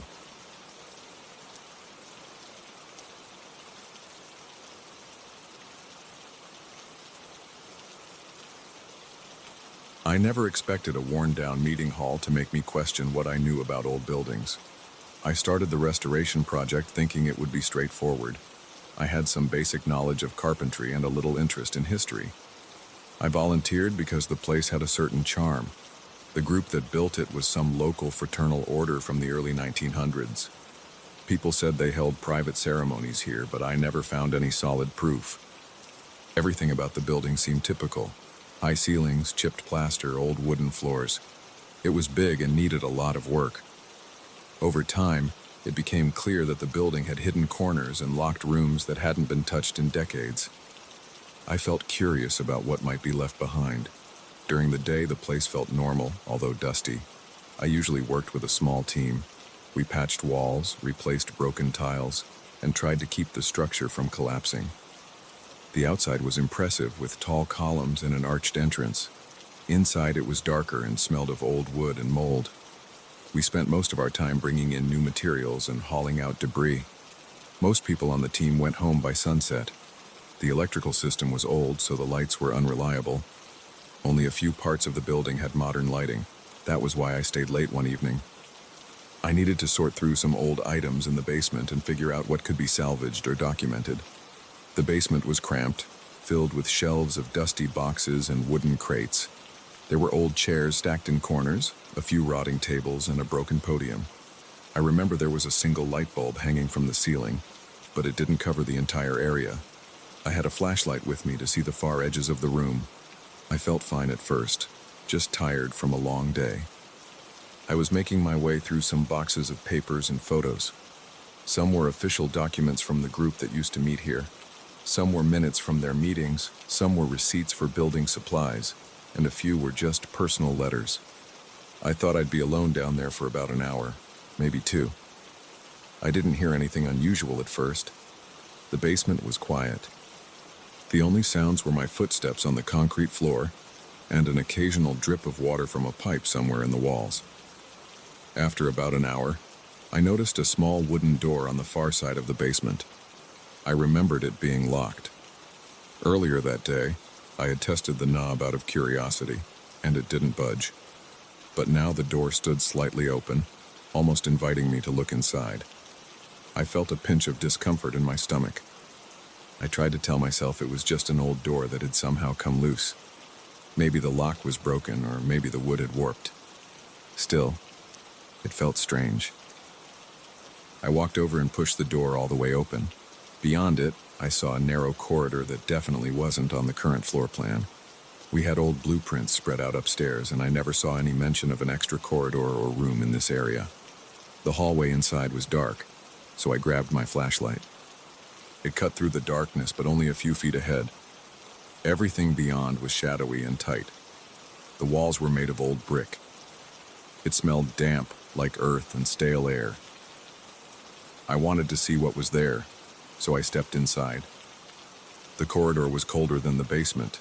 It made no sense because it was summer and the rest of the basement felt stuffy. My skin prickled. I could see my breath if I exhaled heavily. I tried to ignore the chill and kept moving forward. I assumed it might lead to a sealed-off storage area, or maybe an old set of stairs. The corridor stretched on for several yards, then turned sharply to the right. I kept going. My heart was pounding a bit harder now, but I didn't feel threatened, just uneasy. The floor was a mix of dirt and cracked concrete. I had to watch my step to avoid tripping on loose stones. My flashlight beam flickered once or twice, probably from low batteries. When I reached the end, I found a small room with a single wooden table and a chair. The room smelled of old books. There were empty shelves along one wall and a few scattered papers on the floor. The table had some candle wax on it, as if someone used candles here a long time ago. I tried to read a few of the papers, but the writing was faded. Some had symbols or markings that I didn't recognize right away. That's when I heard a low sound. It was a kind of murmur, like someone talking under their breath. I froze and held my breath for a moment. I stayed quiet, waiting to hear it again. It happened once more. Definitely a voice, but it was muffled and hard to place. I looked around, but the flashlight showed nothing but old brick and cobwebs. My chest felt tight and my heart thudded against my ribs. I kept thinking that maybe someone else was down here, some other volunteer or an intruder. But I hadn't seen any sign of another person. I decided to head back. I didn't like being down there alone, especially if someone might be hiding in the shadows. I turned around and walked quickly back toward the narrow corridor. My legs felt shaky. I was taking short breaths, trying to keep calm but failing. When I got to the corridor's entrance, I noticed the door I had come through was closed. I remembered leaving it wide open. I tried the knob and it didn't move. It felt stuck or locked. My pulse spiked. I pulled harder. The door rattled but didn't open. I started to feel a wave of panic in my stomach. I told myself maybe it jammed because of the damp wood. I tried putting my shoulder into it. The wood creaked, but it stayed shut. I pounded on the door, though I knew no one was upstairs to hear me. The walls muffled everything. I backed away and scanned the corridor for another exit. The walls looked solid. I saw no other doors or vents. The floor was uneven. I thought about calling someone on my phone, but I realized I had left it charging upstairs in the main hall. I cursed myself for being careless. I was alone with a dim flashlight and a door that wouldn't open. I stood still for a few moments, trying to think straight. My hands were damp with sweat and my throat felt dry. I clenched and unclenched my fists to steady myself. I walked back toward the small room, thinking there might be another hidden passage or a window. It was hard to concentrate because I kept feeling that cold air pressing against me. In the room, I moved the chair aside and crouched down to look under the table. I saw some boxes that were rotting away. I opened one and found old notebooks. The pages were brittle, and the covers were discolored. A few pages had writing in a language I didn't understand. I shuffled through them, hoping for clues or even a key. The candle wax and the arrangement of the table suggested people used to meet in this tiny room. I wondered why anyone would meet in such a cramped space. I heard that murmur again. It sounded closer. I gripped the flashlight tight and scanned the corners of the room. Nothing. The walls were blank except for the shelves. I aimed the flashlight at the ceiling and saw old beams with spider webs hanging. No sign of an opening there. I tried to control my breathing. I felt an urge to shout, but I didn't want to draw attention to myself. I wasn't sure if the voice belonged to someone who meant me harm. I walked to the far corner and found a narrow gap in the bricks. It looked like someone had tried to patch it from the other side. I pressed my ear to it and heard a faint draft. The air felt cooler there, like there was some space or passage on the other side. I pushed at the bricks, but they were solidly in place. I used the metal handle of the flashlight to tap them, hoping they might loosen. No luck. I went back to the corridor to try the door again. I pulled, pushed, and banged on it. My arms felt tired, and my shoulder began to ache. The wood cracked a little near the hinge, but it still refused to open. My breathing got heavier, and I started to sweat more. I realized I might be stuck here for a long time unless I found a different way out. That's when I decided to check every inch of the corridor walls. I walked slowly, running my free hand along the brick and mortar. I felt dampness and rough edges. My flashlight revealed the texture of old cement patches. In a few spots, the bricks looked newer. It occurred to me that parts of this corridor might have been sealed or altered after the original construction. I paused when I saw a small iron ring set into the wall about waist high. It was half hidden behind some debris. I tugged on it. It didn't move much at first. I put all my weight into it and it shifted slightly. I kept pulling and eventually heard a scraping sound. A section of the wall next to the ring seemed to shift a fraction of an inch. I felt a burst of hope. I wedged my fingers into the gap and tried to pull. The stone moved with a grinding noise. Dust fell from above, and I covered my mouth to avoid breathing it in. The entire section of the wall slid about a foot, revealing an opening that led somewhere else. It looked like another small chamber. The air coming from it smelled stale, but it was slightly warmer than the corridor. I crawled through, trying not to bump my head. Inside, I stood up and realized I was in a cramped space filled with old furniture. There were chairs stacked along the walls, a few small tables, and a large trunk in the center. My flashlight showed no immediate exit, but I saw a narrow staircase in the corner going up. The steps looked worn and creaked when I tested them. I felt a rush of relief. I moved toward the stairs. Halfway up, I heard the murmur again, louder this time. It was just behind me, as if someone stood at the bottom of the stairs. I whipped around, flashlight shining on empty space. My heart pounded. My throat was dry. I took a deep breath and turned back to climb. My legs felt weak. I forced myself to go step by step, ignoring the urge to look over my shoulder again. At the top of the stairs, I found a small wooden door. The handle turned, but the door seemed stuck. I pushed with my shoulder again. This time, the door creaked open, and I stumbled out into a different part of the building. It looked like another storage room, but it was on the main floor, or possibly a mezzanine I hadn't explored. The air felt less heavy, and I could hear distant street sounds. I relaxed a little, finally feeling safer. I noticed a switch on the wall, so I flipped it. A single overhead bulb flickered on. The room had a few dusty cabinets and an old coat rack. One of the walls had a boarded-up window that let in faint light from outside. I tried a door on the opposite side. It led into a hallway near the main auditorium. I recognized the high ceilings and the large doors that opened to the street. I was out of the hidden corridor. I walked toward the exit, stepping carefully because my legs were still shaky. The street lights outside told me it was much later than I had realized. I felt a powerful need to get some fresh air. My shirt was soaked with sweat, and my hands were trembling. I stood on the front steps of the building, breathing in the night air. The city around me felt normal, and I heard a car passing in the distance. I realized I had left my phone upstairs in a different room, but I didn't care. I just wanted a moment to calm down. My mind kept going back to that cold corridor, the locked door, and the voice I couldn't explain. Everything felt too real to be a simple trick of the imagination. Later that night, I told myself I wouldn't mention it to anyone. I didn't want rumors to spread and slow down the restoration project. but my hands still shook when I remembered the door slamming shut on its own. I still wonder what that murmur was and why the corridor never appeared on any blueprints. The building has a lot of history, and I suspect there's more hidden behind those walls. I think about going back down to explore, but part of me worries I'll get trapped again.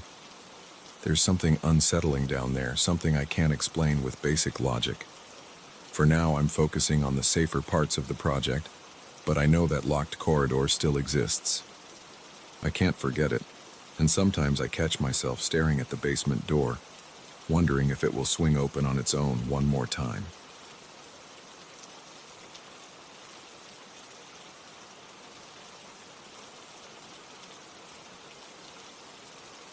I got the job offer on a Tuesday morning. The demolition company's manager called me out of the blue and explained that they needed an inventory of a decommissioned hospital before they started tearing it down. He said the owner only allowed access in the early hours to avoid disrupting nearby construction work during the day. The pay was good, and I had worked on a few similar projects before, so I said yes. I didn't mind odd hours. I just wanted to get in, count what was left, make a note of any equipment, and hand over my report. But I had no idea how uneasy that old place would make me feel. I arrived around midnight. I parked my car next to a locked chain-link fence. The security guard was half asleep in a little booth at the gate. He woke up when I tapped on his window, checked my paperwork, and then opened the fence. He explained that the building didn't have full electricity anymore. The lights were patchy and the main power boxes were unreliable. I thanked him and drove through the open gate. The hospital looked massive in the dark. There were no streetlights around, and the big sign on the front was broken, with only a few letters still attached. Piles of debris and old construction material lined the perimeter. I locked my car and headed for the main entrance. I had a flashlight strapped to my belt, and I carried a small bag with a portable security monitor system, some tools, and a few empty folders to organize my findings. I also had a walkie-talkie to reach the security guard if anything happened. The front doors were glass, but they were covered in grime and old notices. One door was propped open.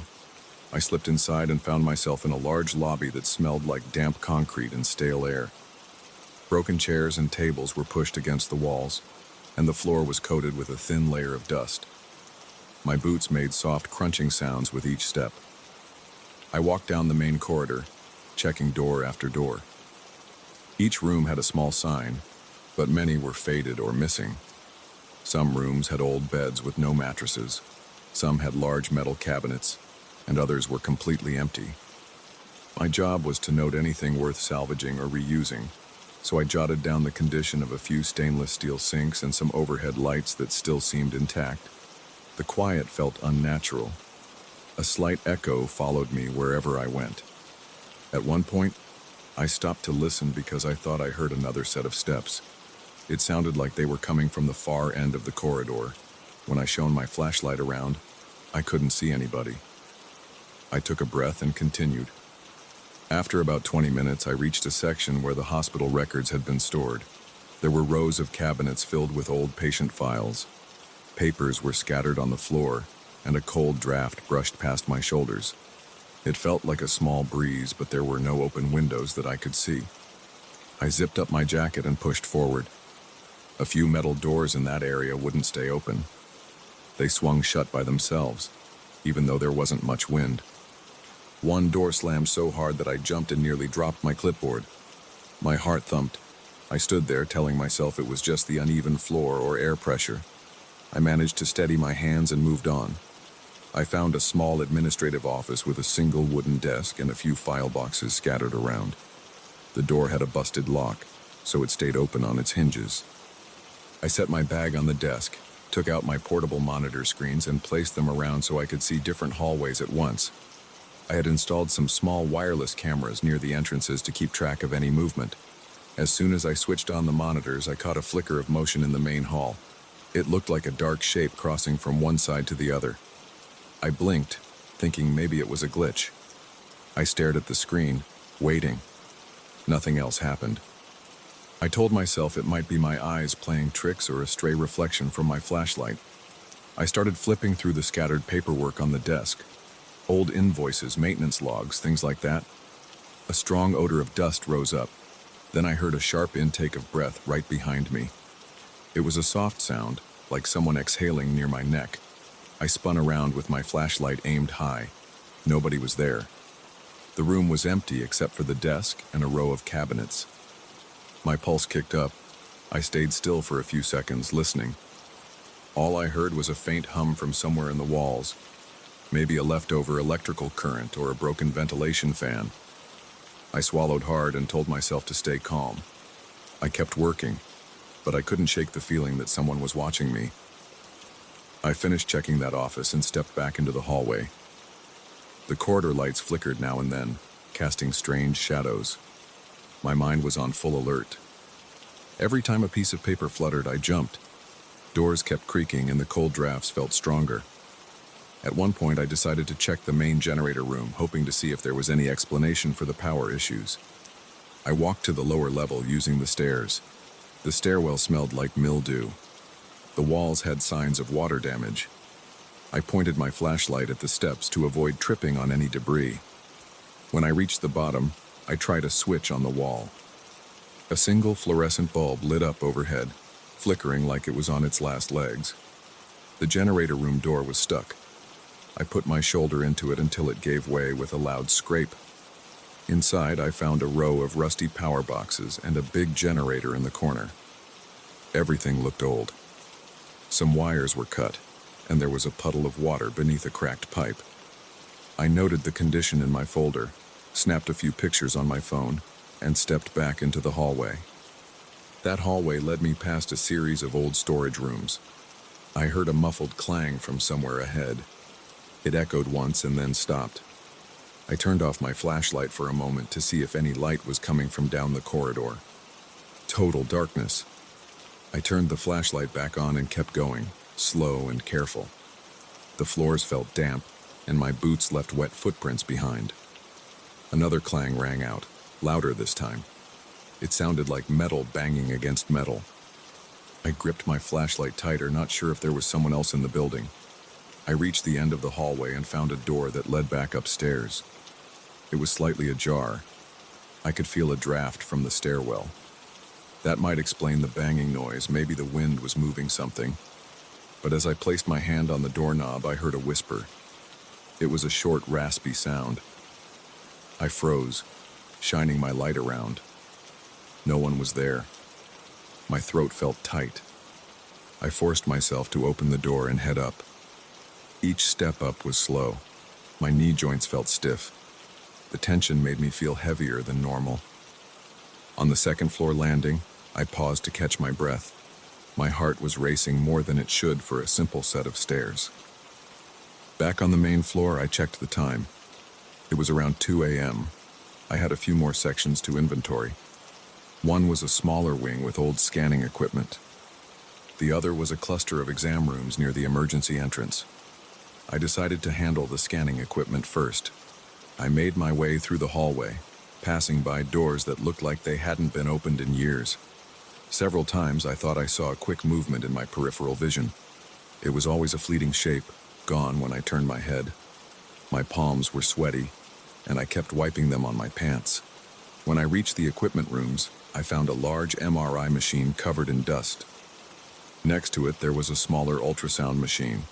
I took a few notes, snapped photos, and carefully checked the cables. Some heavy shadows filled the corners of that room because only one overhead light was working. I heard something scrape across the floor in the hallway outside. It sounded like a chair being pushed. My entire body went tense. I tried to ignore it, but curiosity got the better of me. I walked into the hall, shining my flashlight around. A metal stool had moved a few feet from where I remembered seeing it earlier. The stool was on its side like it had been knocked over. I checked the floor for any sign of a trail, but there was only dust. My skin prickled. I picked up the stool and placed it against the wall. I stepped into the next room to finish the inventory there. The door had a small window and it rattled when I touched it. As soon as I entered, I noticed a slight echo in the space, like the walls were reflecting every sound. A long metal counter ran along one side, with old boxes stacked on top. I found some old hospital supplies inside, gloves, bandages, and a few sealed bottles of disinfectant. Nothing of high value, but I logged it anyway. Suddenly, my portable monitor beeped. I looked at the screen. One of my cameras caught another quick flicker in the main hall. It seemed like a figure rushed from one side to the other. My stomach twisted. I stared at the screen for a long moment. No movement. I wanted to tell myself it was just a glitch, but my brain wasn't buying it. I decided to finish up quickly. I left the scanning area and headed for the emergency wing. That part of the hospital was darker than the rest. A few overhead bulbs were burnt out and the hallway smelled stale. I saw large double doors at the end. They led to old treatment rooms. As I walked, I heard doors slam behind me in the distance. Each slam made me jump. I glanced at my monitor now and then, but it kept showing static and the occasional flicker. I kept my eyes forward and tried to focus on the job. In the emergency wing, I found some gurneys against the wall. Their wheels squeaked when I brushed past. The exam rooms had old curtains, a few broken monitors, and random supplies. I saw a stack of trays, a couple of rolling tables, and an unplugged crash cart in the corner. While I was checking the drawers, I heard a soft thump behind me. It was like something dropping on the floor. When I turned around, I saw that one of the exam lights overhead was swinging, as if someone had nudged it. But I was alone as far as I could tell. My breathing turned shaky, and I felt an intense rush of heat in my face, even though the rest of the hallway was cold. I forced myself to stay and check the last of the rooms. Finally, around 3:30 a.m., I wrapped up my notes and decided I had enough information. My head was pounding from the constant tension. I packed my equipment, made my way back to the lobby, and paused near the front entrance. I took one last look at the dark corridors. Several doors were still closed, a few left open. I had done my job, but I felt uneasy, like the place was telling me to leave. As I stepped outside, a gust of cool night air hit me. I felt a wave of relief. The security guard was still in the booth, flipping through his phone. I told him I was done. He just nodded and opened the gate. I got in my car and locked the doors. My hands were still shaking on the steering wheel. I drove away, trying to push the memories of slamming doors, flickering shadows, and that breath on my neck out of my mind. The next day, I delivered my report to the demolition company. I stuck to the facts, listed the salvageable items, and made a note about the condition of the building. I didn't mention the strange sounds or the shapes I saw on the monitors. It would have sounded crazy. Maybe the place was just drafty and in disrepair. Maybe my imagination was on overdrive. But I know how I felt in those corridors. I know the chill that ran down my spine. And I'm not eager to set foot in another abandoned hospital anytime soon.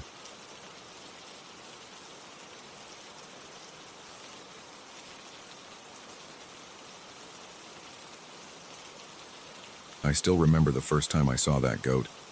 It was around 3 in the morning and I was standing on a wide, flat rock, holding my fishing rod with both hands. The smell of the ocean was strong, and the wind felt a little colder than usual. My flashlight caught something on the edge of the rocks a few steps from the water. I turned the beam and saw this black goat, thin and motionless, staring back at me. It looked all wrong.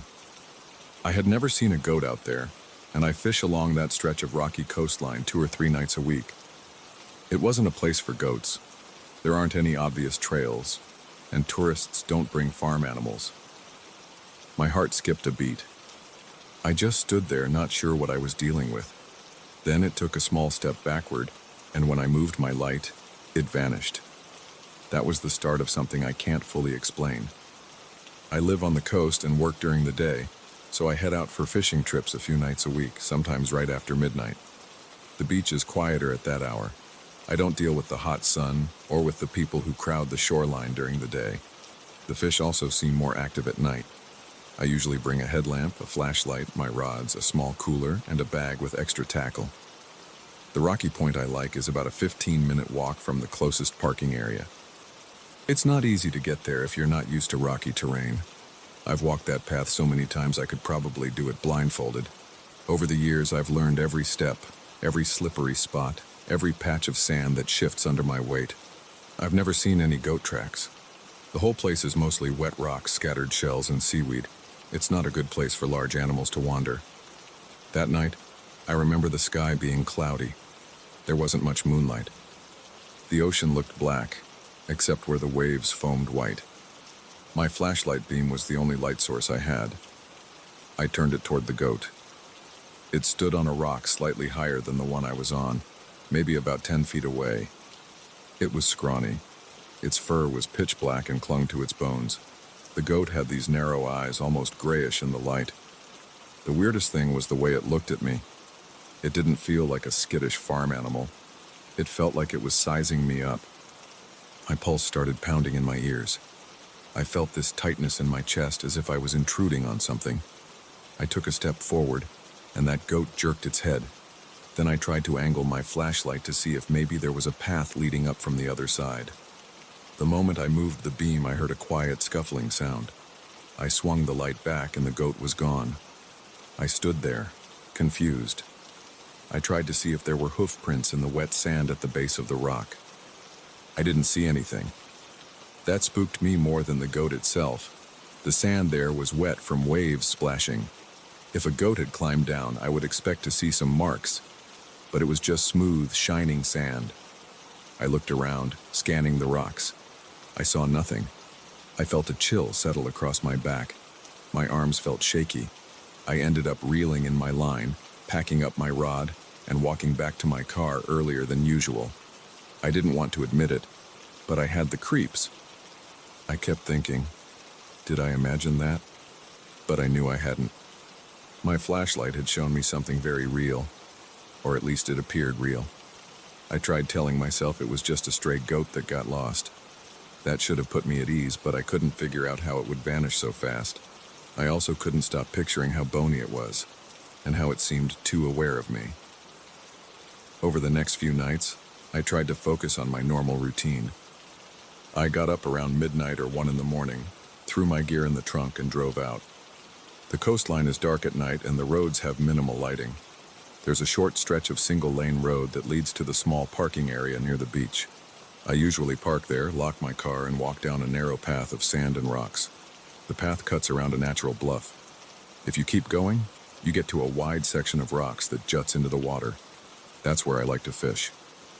The second time I saw the goat, it was about a week after the first sighting. I had convinced myself the initial encounter was just some weird fluke. Maybe someone's goat escaped from a nearby farm. I told a buddy of mine about it, but he just laughed and said, "You were probably too tired and saw a stray dog or something." I almost believed him until that second time. It was around 2 in the morning. The water was calmer than usual. I was fishing from a lower rock closer to the water line. The tide was halfway out, and I kept my flashlight off to preserve my night vision. The faint glow of the sky was enough for me to see the tip of my rod. I was waiting for a nibble when I heard a noise behind me. It sounded like a soft crunch on the rocks, like something stepping. I flicked on my headlamp. My heart jumped into my throat. There was that black goat again, only now it stood even closer. It was on a rock maybe 5 or 6 feet from me. It turned its head slowly and I saw those same grayish eyes. It let out a low sound. It wasn't quite a bleat. It was more like a groan. The hairs on my neck went up. My skin prickled. I felt the muscles in my shoulders tense and my hand shook a little. Part of me wanted to go right up to it, but something in my gut told me not to. My mind was racing. I whispered something like, "What the hell is that goat doing here?" I tried to speak in a calm tone, but my voice came out shaky. The goat opened its mouth again, making that odd noise. Then it turned its body to the side, and I thought it might leap onto another rock. I shifted my headlamp to follow it. In that tiny moment, the goat was gone. I whipped my headlamp around, shining it in every direction. I saw nothing. There was no clattering of hooves on the rocks, no splashing of water, nothing. It just disappeared. I felt a sudden wave of pins and needles along my arms and hands. My forehead felt hot, but the rest of my body felt cold. I started to doubt my own senses. I mumbled to myself, "There's no way it can just vanish like that." But it was gone. My rod tip jerked at that moment and I realized I had a fish on the line. I reeled it in with shaky hands, a small snapper. I tossed it in the cooler, but my mind wasn't on fishing anymore. I didn't want to stay. There was this heaviness in my chest that made it hard to breathe right. I packed up my gear and left. The whole time, I kept turning around, half expecting to see that goat again. I tried to talk with a few fishermen I know, but nobody had a story about a black goat near the rocks. One older guy said sometimes goats or other animals wander down from the hills, but he admitted it was rare. Another friend teased me, calling it my imaginary goat. It started weighing on me. I went out less. When I did go, I felt constantly on edge. I'd shine my flashlight around more than usual. The night sounds of the waves and the wind that used to feel peaceful now made me uneasy. I even tried different spots for fishing, away from the rocks. But I always ended up going back because that rocky spot is where I catch the best fish. And part of me wanted to see the goat again, just so I could confirm I wasn't crazy. After about a month, I had nearly convinced myself that the goat was gone. Maybe it had been a stray that moved on. One night I decided to head out because the weather was good. It was around 1:30 in the morning when I parked. The walk to the shore was quiet, and I didn't see any movement on the beach. The tide was low, and the rocks were fully exposed. I stood near the edge, casting my line. The rhythmic sound of the waves calmed me a bit. I started to settle into that fishing mindset, where time slows down and I focus on the line, the rod, and the feel of the water currents. Then I heard it, a single bleat, or maybe that weird groan again coming from behind me. My stomach tensed up. I turned with my flashlight. The black goat stood there, this time even closer, maybe 4 feet away. I could see the shine of its eyes. Its fur looked a bit patchy around the shoulders. It stared at me, and my pulse hammered in my ears. I wanted to chase it off, but my feet felt stuck. My mind was screaming to stay calm. I remember muttering, "What are you?" under my breath, not even sure why I said that. The goat made another noise, something that sounded like a wet cough. Then it moved 2 steps backward. I tried to keep the flashlight on it, but there was a moment when I glanced at my rod tip because I felt a slight tug. By the time I looked back, it was gone. I aimed my flashlight in every direction, but I saw nothing but rocks and water. I jumped across a small gap to check another rock shelf, thinking maybe the goat was there. I heard waves slapping against the stones, but no hoof sounds. I scanned the wet sand. No footprints. My legs felt weak. My heartbeat was too fast. My palms were sweaty. I couldn't stand being there. I cranked my reel, yanked my line in, and folded up my rod. My chest was tight. My breathing was shallow. I didn't even bother to store my gear properly. I just shoved everything into my bag and started back. As I walked away, I kept looking over my shoulder with the flashlight. Nothing moved behind me. I made it to the sand, then to the path that leads up to the parking area. It's a bit of a climb, and normally I do it without thinking. But this time, I felt like something was right behind me. I tried not to think about it, but every little sound made me jump.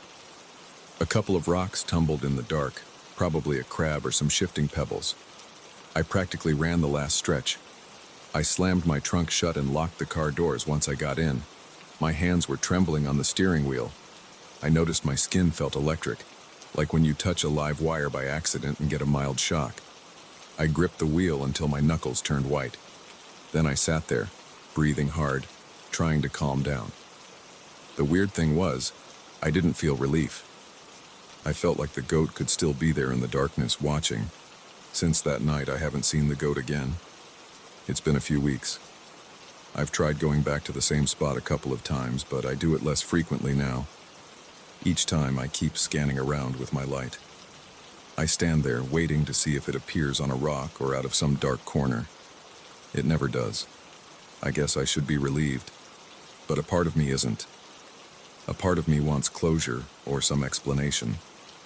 If it's just a normal animal, why does it show up in these places that are so hard to reach? How does it move so quietly and disappear without leaving footprints? I don't have answers. Sometimes I think about how it stared at me. Those eyes didn't look wild. They looked calm, like it was checking me out. I can't forget how I felt. That prickling sensation along my arms and legs, the tightness in my chest, the way my mouth went dry. I've been in tense situations before. Once I got caught in a riptide while swimming and I felt fear but also a rush of adrenaline. That goat gave me a different feeling. It was like an edge-of-your-seat alertness that didn't end even after it was gone. It lingered in my muscles, in my heartbeat, in my breathing. I still fish at night, but I'm more jumpy. The nighttime shoreline used to be comforting for me. The darkness and the sound of the water felt like a familiar shelter from everyday stress. Now I can't help scanning the area, worried that goat will be standing there. I'm sure some people would roll their eyes and say, it's just an animal. But something about its presence is unsettling, in a way I can't shake. That's the story. I wish I had a dramatic ending or a tidy explanation, but I don't. All I know is I saw a black goat on those rocks more than once, and each time it vanished without a trace. It felt too quiet, too deliberate, almost like it was there for a reason. I keep replaying those nights in my mind, trying to see if I missed some detail, but I never spot anything obvious. There's no trail in the rocks that a goat could easily climb. The sand doesn't hold any hoof prints. It just appears and disappears. It still bothers me, but I guess there's not much I can do about it. I'll keep fishing because that's what I do. And if the goat shows up again, maybe I'll try to get a better look. Or maybe I'll run. I honestly don't know. All I know is that every time I think about it, I get that same prickling feeling, like I'm wired with nerves that won't calm down. And that's that. I can't explain it. I only know what I saw.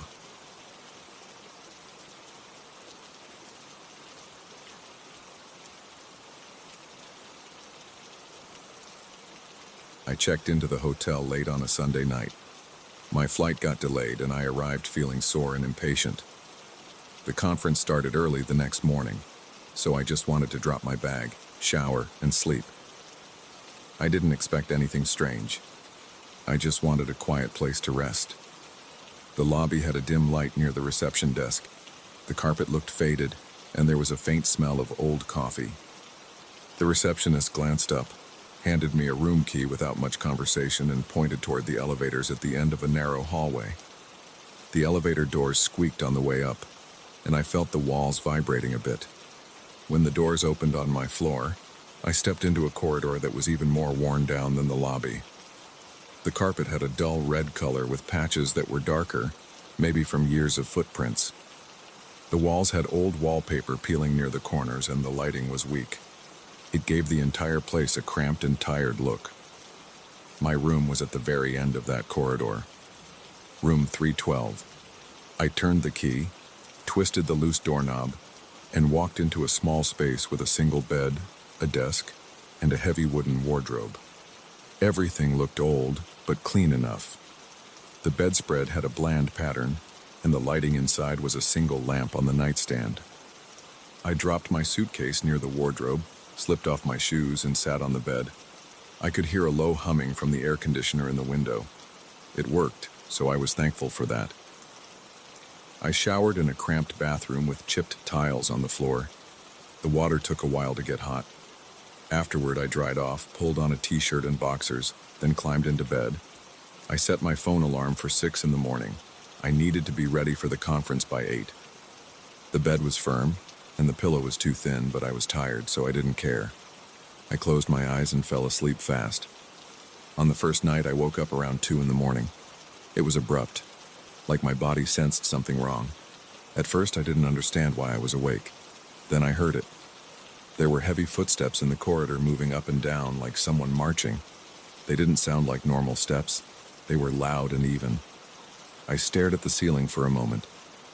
My heart started beating a little faster. I wondered if it was another guest, maybe someone who was drunk or restless. I got out of bed, walked to the door, and looked through the peephole. The hallway was dark. The single overhead light was dim at best. I didn't see anyone. No shadows, no movement. The footsteps continued, but they sounded distant now, maybe near the other end of the corridor. I shrugged it off, thinking someone was pacing around. I went back to bed. It took a while, but I eventually fell asleep again. The next morning, I woke up groggy. The phone alarm startled me. I got dressed and headed down to the lobby for coffee.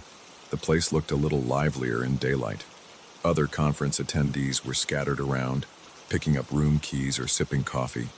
I overheard people complaining about the outdated decor, but nobody mentioned strange footsteps.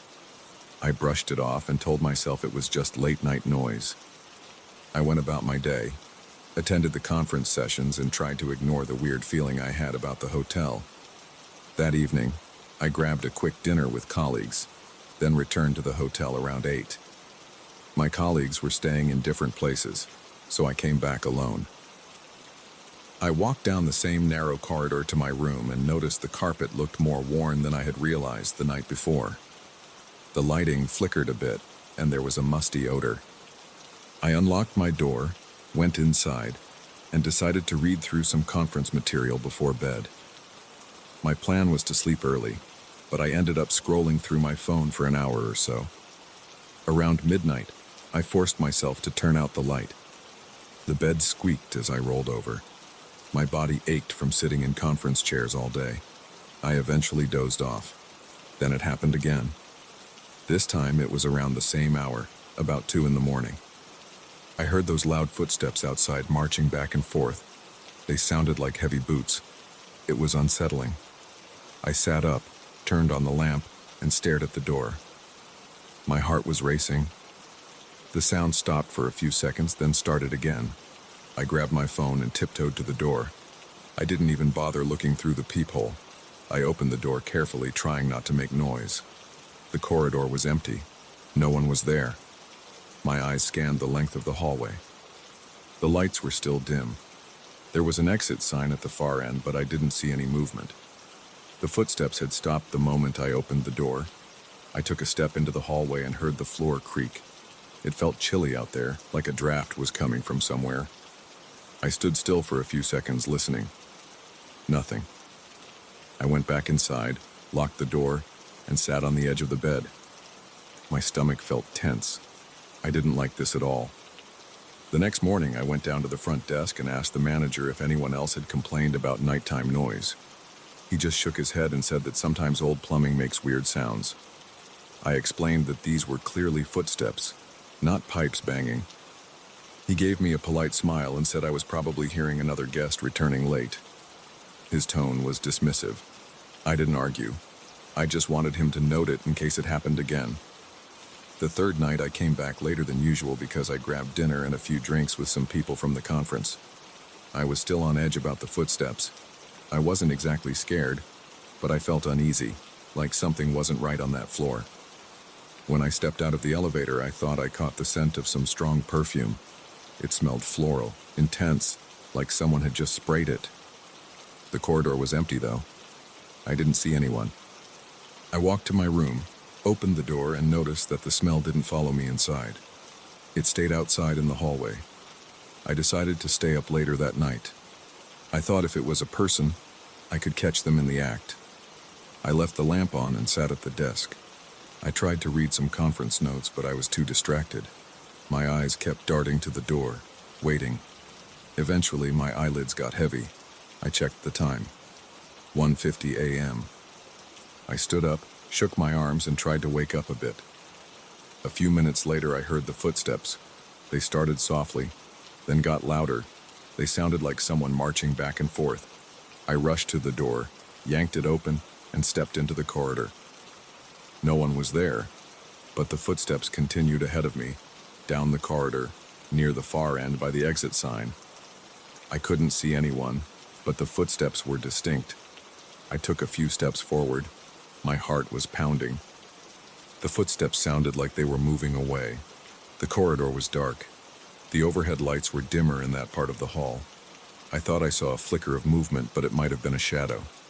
Then the sound stopped. I stood there, my foot tapping nervously against the carpet. There was a rush of cold air that brushed against my face. I noticed that strong perfume smell again, like someone was standing next to me. But I didn't see anyone. My eyes scanned left and right. Nothing. I felt a tightness in my chest. My skin got clammy. I backed up slowly toward my door, then slipped back inside and locked it. I paced around my room for a good hour, trying to calm down. I kept looking at my phone, debating whether to call the front desk again. In the end, I decided not to. They'd just say the same thing. I barely slept that night. When my alarm rang at 6, I felt like I had barely closed my eyes. During the fourth day of the conference, I was distracted and tired. People asked if I was feeling sick. I just said I hadn't slept well. That evening, I almost considered switching hotels, but it was only one more night, and everything else nearby was booked because of the conference. I told myself I could get through one more night. I finished dinner with a colleague and got back to the hotel around 9. I forced myself to check the corridor more carefully. I walked slowly, looking around. The walls had old, dark stains, and the carpet felt uneven under my feet. The smell of old building materials and stale air was stronger than before. I got to my room, locked the door, and turned on every light. I also turned the TV on low volume for some background noise. I was determined to ignore any strange sounds. Around midnight, I started to doze off in the chair. My eyes were heavy, and my back was sore from the awkward position. I finally got up, turned off the TV, and went to bed. This time I tried not to think about the footsteps. I focused on counting backwards from 100, hoping it would distract me. I must have drifted off because the next thing I remember was checking my phone to see it was nearly 2 in the morning again. My heartbeat was racing like I had been startled awake. I lay there, eyes open, waiting, my ears strained to catch any sound from the corridor. At first, there was nothing, just the low hum of the air conditioner. Then I heard a faint step, just one. It was followed by a second, then a third. It sounded slow, deliberate, like someone testing the floor. I wanted to get up and check, but my hands felt sweaty, and my legs felt tense. Part of me wanted to hide under the blanket like a kid, but I was too uneasy to move. The footsteps paused. I heard a creak in the hallway, then silence. For a moment, I thought it might be over. I closed my eyes, tried to breathe slowly. Then the footsteps started up again, heading away toward the other end of the corridor. I decided I'd had enough. I threw off the blanket, grabbed my phone, and marched out of my room. The hallway light flickered, and the air felt cold against my face. The corridor looked empty again, but it smelled like that same heavy perfume. It was so strong that it almost made my eyes water. I walked down the hall, checking every single door I passed. They were all closed. No sign of light underneath the doors, no sign of movement. I reached the far end and tried the stairwell door. It was locked from the inside, but you could push the bar to exit to the stairs. I didn't hear anyone going down. I didn't see anyone on the steps. I felt this pressure in my head like my body was telling me something was off. My heart pounded so loudly I could hear it in my ears. I turned around and headed back toward my room. When I got there, I paused. I looked over my shoulder one last time. The corridor was still and quiet. The perfume smell was gone. I went inside, locked the door, and sat on the bed in the dark. I listened for any more sounds. The next hour felt like forever, but I heard nothing else. I ended up leaving the TV on and dozing off with my back against the headboard. I slept for maybe 3 hours. The next day was my final day at the conference. I packed my suitcase and checked out that afternoon. When the manager asked if everything was okay, I just mumbled something about a rough time sleeping. He didn't pry. I didn't bring up the footsteps again. I was too tired to argue or ask more questions. I left that place feeling relieved to see bright sunlight outside. I got into a cab and went straight to the conference venue for the last sessions. I couldn't shake the feeling that something was out of place in that hotel. Even now, when people ask about the trip, I tell them the conference was fine. I don't mention the footsteps right away, but if someone talks about weird hotel experiences, I bring it up. I tell them exactly what I heard. I don't have any explanation. Maybe it was just old pipes echoing through the corridors like the manager said. Maybe it was some guest playing a prank. But the perfume smell, the timing, and the fact that I never saw anyone still bother me. I don't jump to ghosts or anything like that. All I know is I heard those footsteps, I smelled that perfume, and I never saw who or what caused it. I was there for 4 nights, and it happened 3 times. That's all. I left the hotel feeling uneasy and tired, and I'm not interested in going back there anytime soon. That's the story.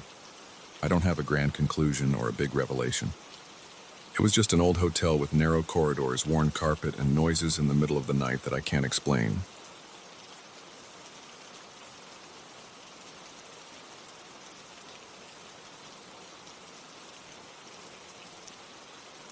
I can't shake what happened.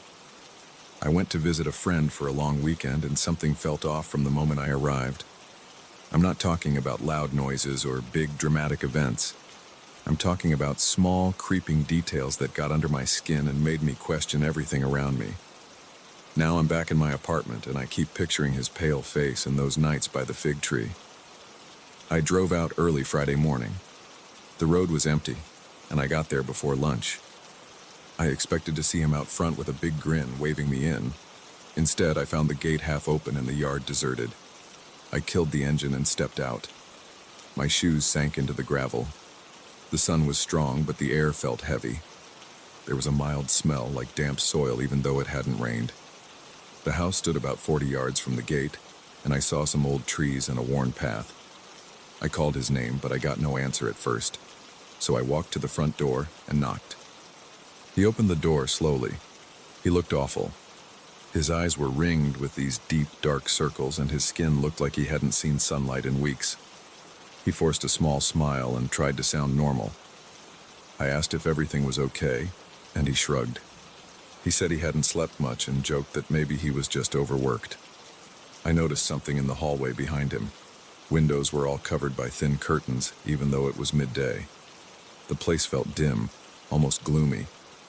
I asked if I could come in, and he stepped aside, motioning me to enter. Inside there was a faint, musty smell, like unwashed clothes mixed with stale air. I dropped my bag by the couch and asked him again if he felt all right. He brushed off the question, said he was just stressed, and offered me a glass of water. His hands shook a bit when he handed me the glass. I asked if he was sure about me staying for the weekend, and he said yes.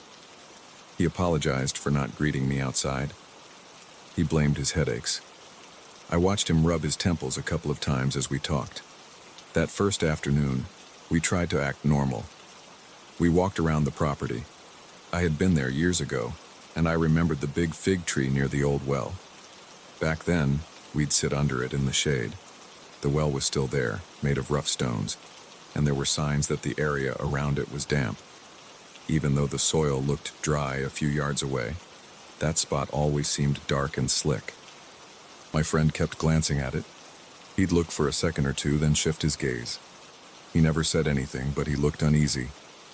I heard him sigh once or twice.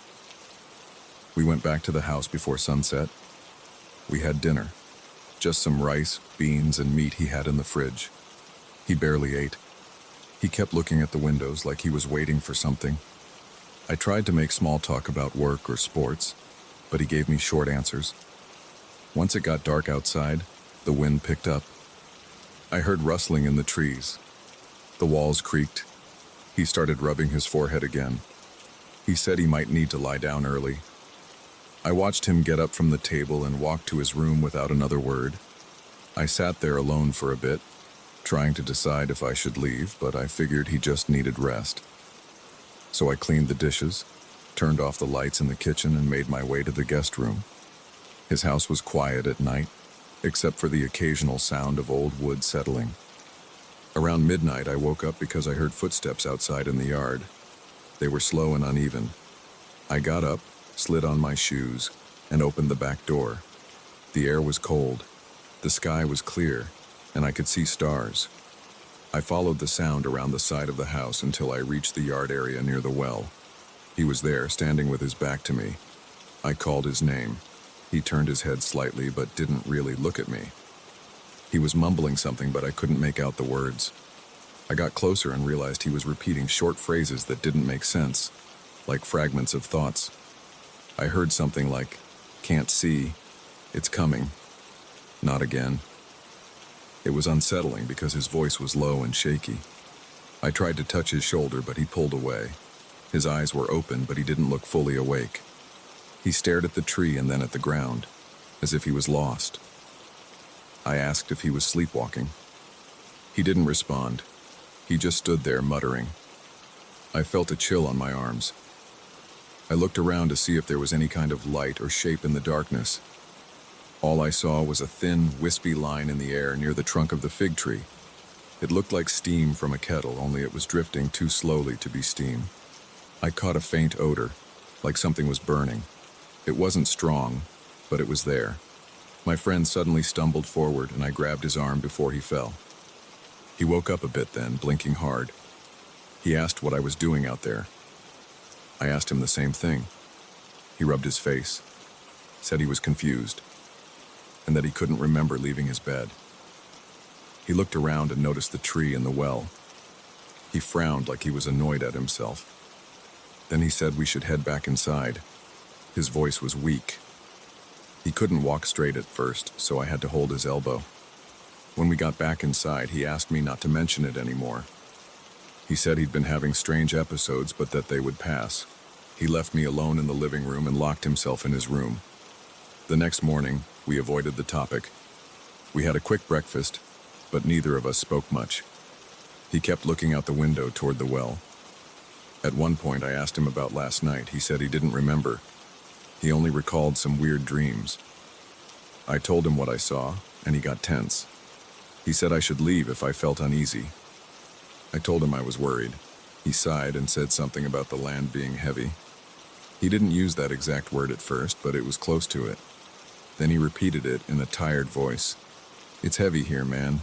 This place is no good sometimes. I didn't know how to respond. I felt a pressure in my chest, like I was in a place where I didn't belong. But I had driven all that way, and I didn't want to abandon him. So I said I'd stay, at least until Sunday. We spent the rest of the day fixing small things around the house. I tried to keep him busy, hoping it would distract him. We cleaned some gutters, patched a hole in a fence, and raked leaves. He seemed okay when the sun was up. He even cracked a joke now and then. But as soon as late afternoon rolled around, he got quiet again. His eyes would drift toward the fig tree, and he'd pause in the middle of whatever he was doing. I asked if something happened there recently, but he said no. He looked away and mumbled that he didn't want to talk about it. That night after dinner, I stayed up later. I brought my phone out to the porch and tried to relax, but I kept glancing at that tree. The moon was out, so I could see the silhouette of the branches. The well was just a dark spot next to it. Then I noticed something faint near the trunk, like a thin haze. I leaned forward and tried to focus. It wasn't moving much. It just hovered near the ground. I felt a slight breeze, but that haze didn't dissolve or blow away. I stood up, heart pounding, and walked down the steps. The grass was damp. My friend was nowhere in sight, and the house behind me looked dark except for one light in the hallway. As I got closer to the tree, I heard a rustling sound. It wasn't the wind. It was like someone was lightly brushing leaves together. I crept closer until I was a few steps from the trunk. The haze looked like a thin smoke. It had a light gray color, almost transparent. I sniffed the air, but only caught that same faint burning smell I noticed the previous night. My stomach clenched. I crouched, trying to see if there was a fire or embers on the ground. There was nothing visible. The soil looked moist. I took one more step, and then I felt dizzy. It hit me fast, like when you stand up too quickly. My vision blurred and I swayed. I backed away, breathing hard. My chest felt tight. I hurried back to the porch and sat on the steps until my head cleared. I felt sweat on my forehead and a cold shiver running down my arms. I stayed out there, trying to calm down. Then I heard a creak from inside. My friend opened the door. He looked tired. He asked if I had gone near the tree. I admitted I had. He told me not to do that again. His voice was firm, not quite yelling, but close. Then he said something like, "I'm not kidding. You shouldn't go there. It gets worse if you do." I asked what he meant, but he wouldn't explain. He just stood there, breathing heavily, then turned around and walked back in. I went inside too, but I couldn't sleep. I felt the dizziness lingering, like a hangover. Every time I closed my eyes, I saw that tree and the thin smoke. Around 2 in the morning, I heard low mumbling again. I jumped out of bed. My heart was pounding, and I had that nervous buzz under my skin. I checked the hallway and saw his bedroom door open. His bed was empty. The front door was ajar, letting in a slice of moonlight. I hurried outside. He was by the tree again. This time, he was touching the trunk, running his hand over the bark as if he was looking for something. His shoulders were hunched and his head was bowed. I walked up behind him and asked if he was awake. He didn't respond. I could hear him mumbling the same words as before.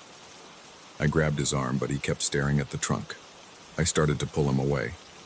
That's when he turned around, eyes glassy and wide. He told me to let him go. His tone was sharp, almost angry. I froze. Then he staggered backward, like he lost his balance. I caught him under the arm and he snapped out of it. He recognized me, looked around, and saw the smoke.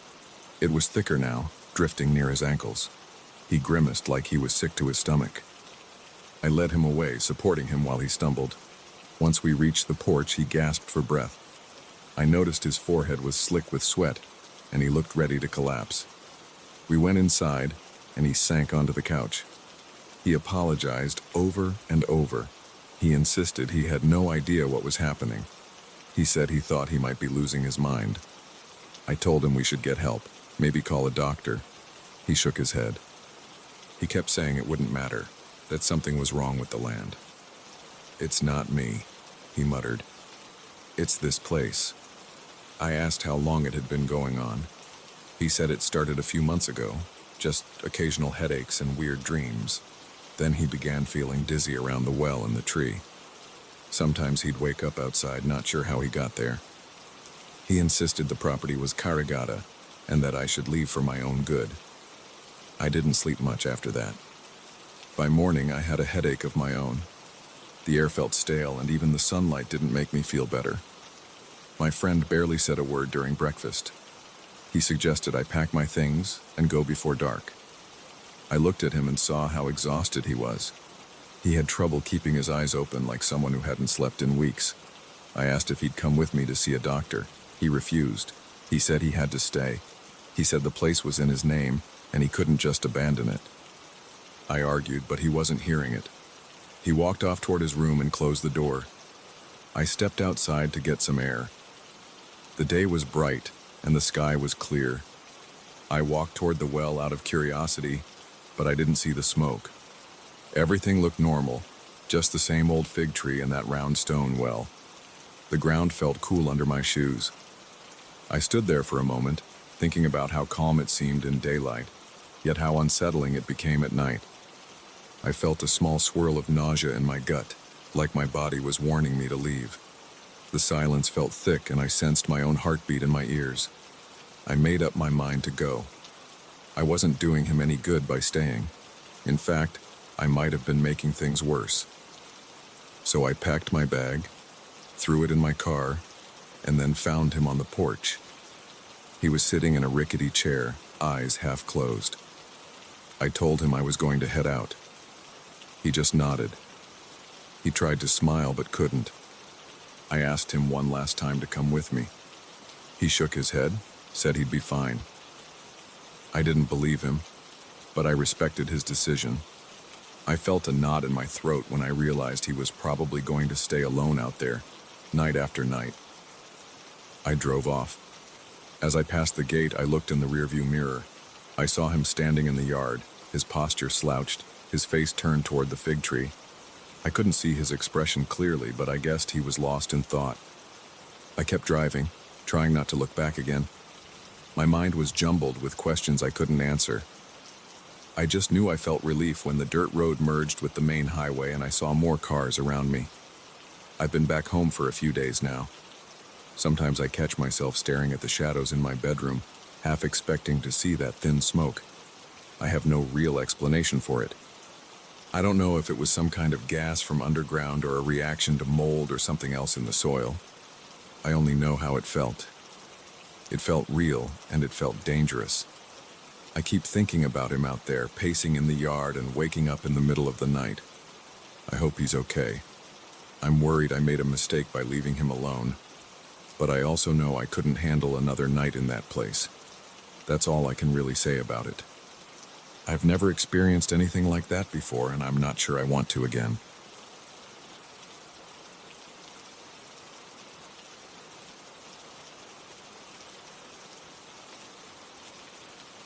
I never thought a cheap painting from a local bazaar could leave me feeling so unsettled. I collect old artwork as a hobby. I like browsing thrift stores and garage sales for pieces that others overlook. Most of the time, I just enjoy the hunt. I go in, look around, grab something that catches my eye, and then head home without giving it much thought. On a Saturday afternoon about a month ago, I walked into a small charity sale on the east side of town and spotted a frame leaning against a table. It was a painting of an autumn landscape with faded oranges, yellows, and browns. It looked old. The glass protecting it was dusty, so I bent down and wiped it a bit with the cuff of my jacket. I saw that the scene wasn't too detailed, but it had a certain mood that felt calm. It was cheap, and I thought it might look nice in my living room. So I bought it, handed the cashier $10, and left without asking any questions. When I got home, I put the painting on my coffee table. I studied the brushstrokes. They were thick in some areas, thin in others. There were small patches where the paint looked cracked, like little lines branching out in random patterns. I assumed it was just normal aging from an old canvas. The frame was wooden, with a few scratches on the sides. It smelled a bit musty, like it had been in a basement or attic for years. I shrugged it off. It was just another old piece of art with some history. I walked around my apartment trying to decide where to hang it. My living room walls are white, so I thought the fall colors would pop. I drilled a small hook into the wall above my couch and carefully placed the painting there. I stepped back, checked if it was crooked, then adjusted it a bit. It looked fine, just a standard old landscape painting. Nothing about it screamed unique. I went to the kitchen, grabbed a drink, and sat on my couch to admire my new find. A few hours passed and I didn't notice anything special. I turned on the TV, made dinner, and eventually went to bed. The next evening, I was reading on my couch. The sun was setting outside, and a little bit of light was hitting the painting. I looked up, and something felt off about the leaves in the painting. They seemed darker, almost like they had lost some of their bright orange color. I blinked a few times, thinking maybe it was the angle. I got up, walked closer, and leaned in. I still saw that the leaves weren't as vibrant as before. I turned on a lamp near the painting to see if it was just a trick of the dim light. Under the lamp, the colors seemed slightly different from what I remembered. Still, it wasn't drastic. I decided I was probably imagining it. Sometimes old paint changes color under certain lighting conditions. I took a quick photo with my phone to compare the next day and went back to reading. The following morning, I checked the painting again. It looked the same as it did the day I bought it. The oranges and yellows were back to normal. I flipped through the photos on my phone. The difference was barely noticeable, so I dismissed it as my eyes playing tricks on me. I went to work, came home in the afternoon, and everything seemed fine. By the end of that week, though, the feeling of something being off started growing. I would look at the painting in the evening, and the leaves looked a bit wrinkled or shriveled in places.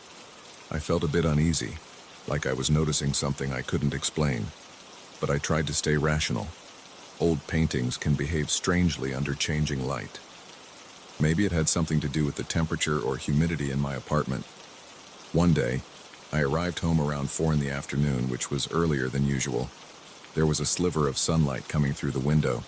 It hit the painting at a sharp angle, and I saw a tiny figure way in the background of the scene. The figure was barely taller than half a centimeter. It looked like a person standing under a tree. I squinted and thought, I don't remember seeing that before. My heart picked up speed. I leaned in. The figure had a faint outline, but I couldn't make out details like clothing or facial features. It was more like a blurry shape. I grabbed my phone and tried to snap a photo. The sunlight shifted, and a second later I couldn't see that little figure at all. I stared for a while, tilting my head, adjusting my phone's angle, but the figure was gone. I walked away feeling a slight chill. My hands felt tense and a weird sensation settled in my stomach.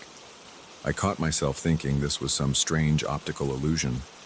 I turned on all the lights in the living room and got as close as I could, but nothing was there. I tried to ignore it, but my mind kept going back to that weird shape. I told myself to focus on something else, so I made dinner, checked my emails, and watched some online videos to relax, but I couldn't stop glancing at the painting. That night, around 7, I turned off the main lights, leaving only a small table lamp on. I studied the painting from my couch. The leaves definitely looked more twisted than they had in the morning. I swear I saw more little cracks in the paint than before. My chest felt tight. I got up and ran my finger gently over the surface, but the glass was smooth. I heard no crinkling of paint. It felt solid. I took a second photo with my phone and compared it to the morning shot. I convinced myself that maybe the difference was in my head. It was subtle. The texture in the pictures was almost the same. But something in my gut told me there was a shift happening. I felt anxious enough that I had trouble falling asleep. Over the next week, the sensation that the painting was changing kept getting stronger. I didn't see the little figure again, but I noticed that every evening after 6, the colors seemed dull. The browns looked muddy.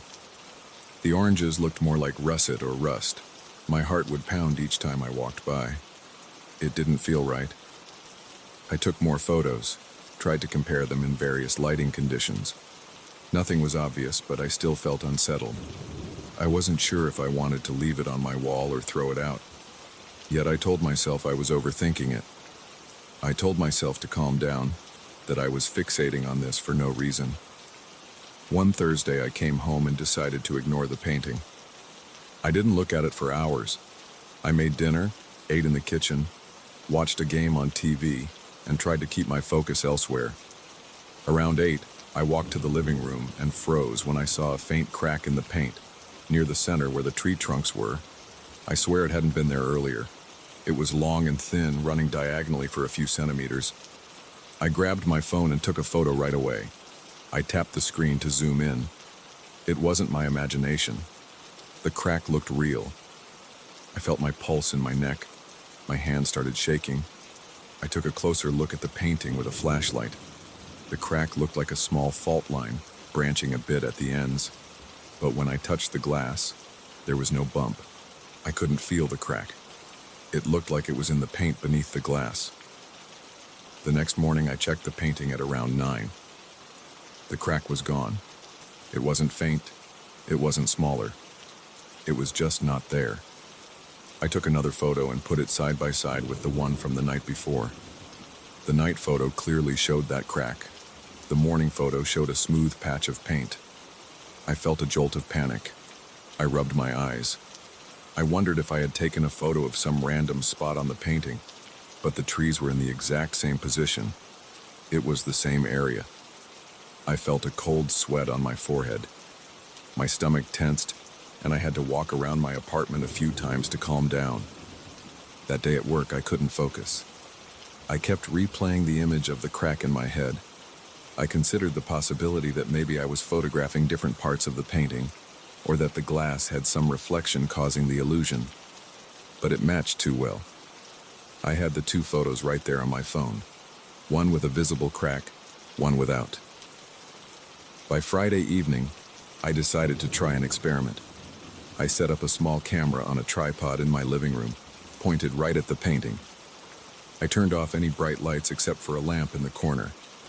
I hit record on the camera and left it there. I sat on my couch, phone in hand, feeling nervous. My left foot kept tapping the floor. My mouth went dry. At some point, I realized I was sweating, so I turned on a fan, but I didn't take my eyes off the painting. I sat there for an hour. Nothing changed. The leaves stayed dark, the paint looked old, but I didn't see any dramatic shifts.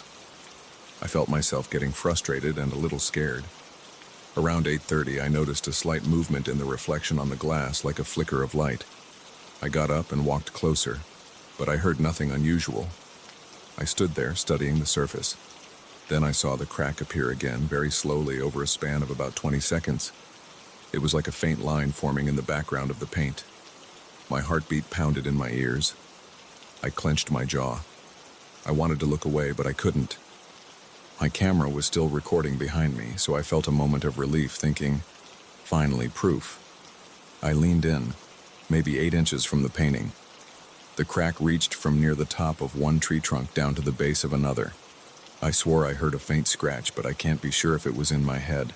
I stopped the recording after a few more minutes. I replayed the footage, but the video was grainy under the dim lamp, and it was hard to see anything conclusive. I cursed under my breath. It just showed me standing up and staring at the painting. I could make out a slight line if I paused at just the right moment, but it wasn't crystal clear. I felt a rush of anger and fear. My heart was beating so hard it made my chest ache. When I woke up on Saturday, I checked the painting again.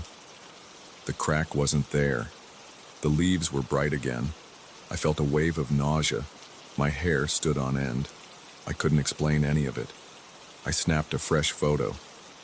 It matched what I saw in person. No crack. I turned on the lamp, closed the curtains, tried to recreate the same evening setup. Nothing changed. It stayed intact during the day. I ended up turning off the camera. I didn't know what else to do. Over the next few days, I kept glancing at the painting whenever I passed by. My appetite suffered. I found myself eating less and pacing around the living room. My neck and shoulders felt stiff. Every time the sun went down, the painting took on that dull look. The leaves lost their bright hue, and the cracks sometimes showed up, sometimes didn't. I never saw the little figure again, but I kept feeling a presence in the background. Sometimes I thought I saw a shadow near the horizon line. Then I'd stare long enough to doubt my own eyes. I stayed up later and later, trying to catch changes on camera, but my recordings were never obvious enough to share with anyone. I didn't even know who I would show them to. It just looked like a normal painting in shaky nighttime footage. A few days ago, I decided to stow the painting in my closet. I took it off the wall and leaned it against some boxes.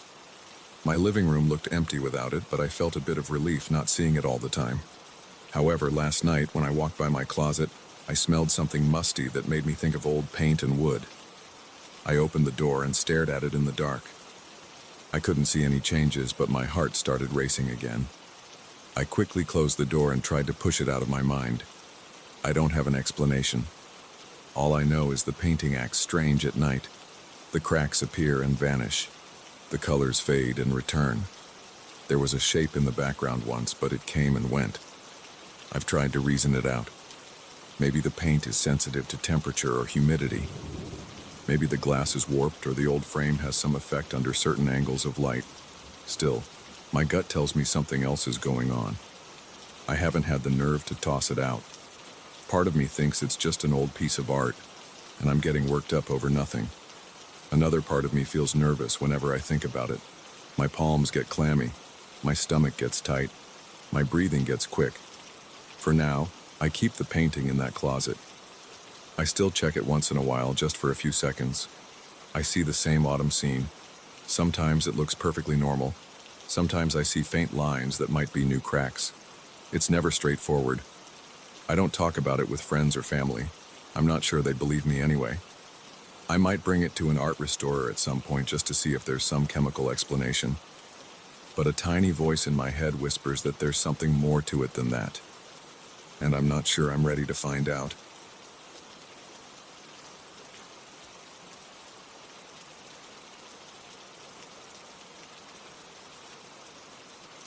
I never expected my night to take such a sharp turn. One moment I was driving along a quiet highway after visiting my parents, and the next I was standing on the shoulder, staring at the sky, wondering if I was losing my mind. I'm still not sure what I saw. It was around 10 at night and the road was empty. I had maybe 2 hours of driving ahead. I felt tired, but I wasn't nodding off or anything. I just wanted to get home, drink some water, and crash into bed. Yet the events that followed changed the whole tone of the drive. I had left my parents' place a bit later than usual. We'd had dinner and I stuck around for coffee and some cake. My mom always insists I eat more, and I usually give in. I felt full and slightly bloated. My dad told me to watch out for deer on the highway because he'd heard stories from neighbors. I said I would, threw my bag in the trunk, and headed out. The first hour of my drive was straightforward. Nothing but darkness, a few streetlights near small towns, and then back to the darkness again. The sky was pretty clear. I could see stars through my windshield whenever the overhead lights thinned out. I noticed a soft rattling noise from my car's front left side. It started off faint, then got a bit louder. At first, I thought maybe it was a loose piece of plastic under the hood. I tried ignoring it, but it kept getting on my nerves. I was about 50 miles from any major city, stuck in this rural stretch with fields and a few patches of forest around. There were no nearby gas stations or rest stops, so I decided to pull over onto the shoulder. I figured I'd check under the hood, see if anything was obviously out of place. I put on my hazard lights and eased the car onto the gravel. I heard crunching under the tires as I braked. The engine idled with a low hum, and I felt the vibration through the steering wheel. The night air was cooler than I expected. I shut off the car to hear better, stepped out, and popped the hood.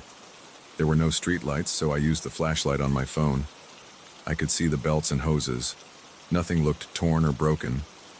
I jiggled a few things, checked the oil level, and it all seemed fine.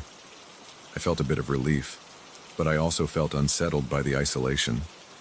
The only sounds were insects, a soft breeze through the trees, and my own breathing.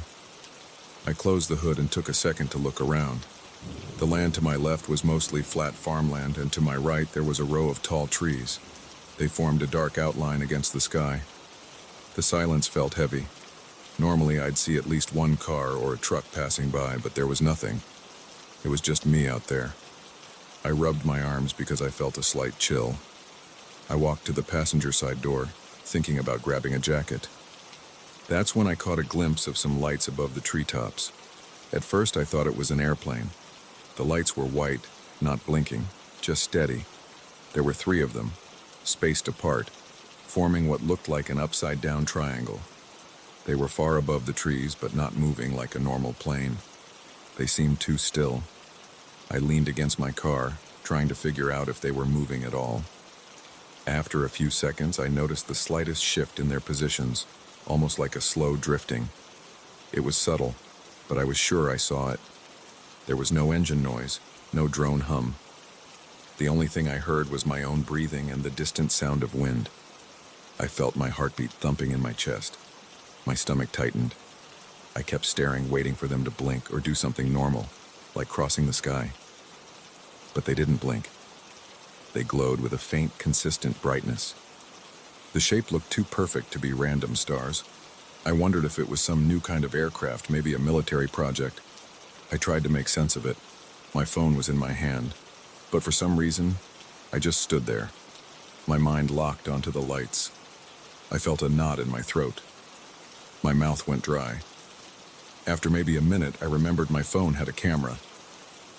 I scrambled to open the camera app, but my hands were shaky. I aimed at the sky, trying to zoom in. On the screen, I couldn't see anything but darkness. I fiddled with the brightness settings, but it didn't help. The phone wasn't picking up the lights in detail.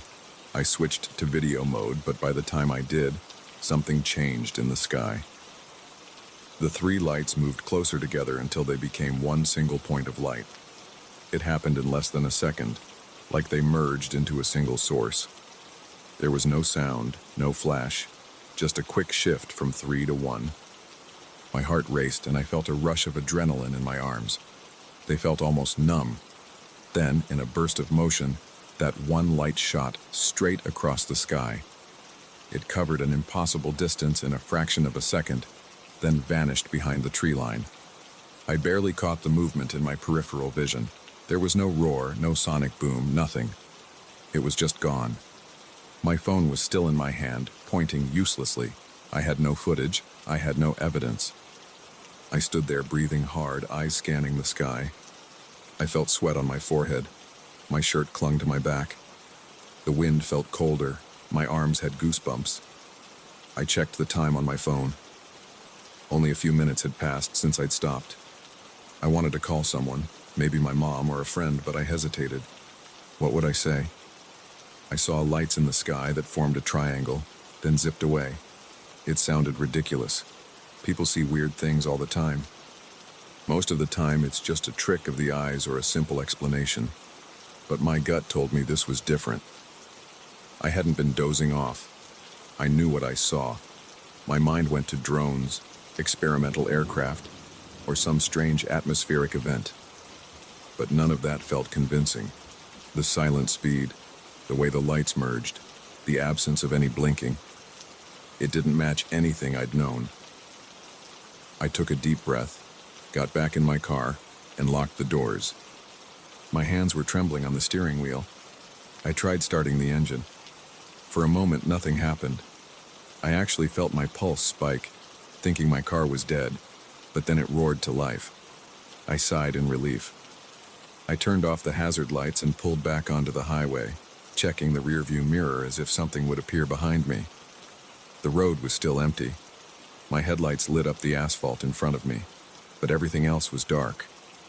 As I drove, I kept glancing at the sky. My heart rate slowly went down, but I remained on edge. A part of me hoped to see those lights again, just to confirm I wasn't imagining things. Another part of me was terrified at the thought of them reappearing. My shoulders felt tight and my jaw was clenched. I tried turning on the radio for some noise, but the reception was lousy. I only got static and faint voices. I turned it off. Silence felt more comfortable than static. I wanted to process what had happened. Every few miles I saw exit signs, but they were for tiny farm roads or local routes. I didn't want to wander around in unfamiliar areas. I decided to keep going until I reached a bigger town or a rest stop. I kept replaying the sight of those three lights in my head. I remembered how they formed a perfect triangle and how they merged into one. I tried to recall if I heard anything at all. Not a single buzz or hum. Nothing.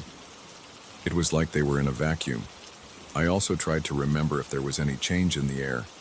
Did I feel wind picking up? Did I sense heat or static electricity? Nothing stood out. It was just silent and dark. Eventually, I saw a small rest area. It was lit by a few lampposts and had a vending machine near some bathrooms. I pulled in. There was no one else around, just a couple of parked cars that looked like they'd been left there for the night.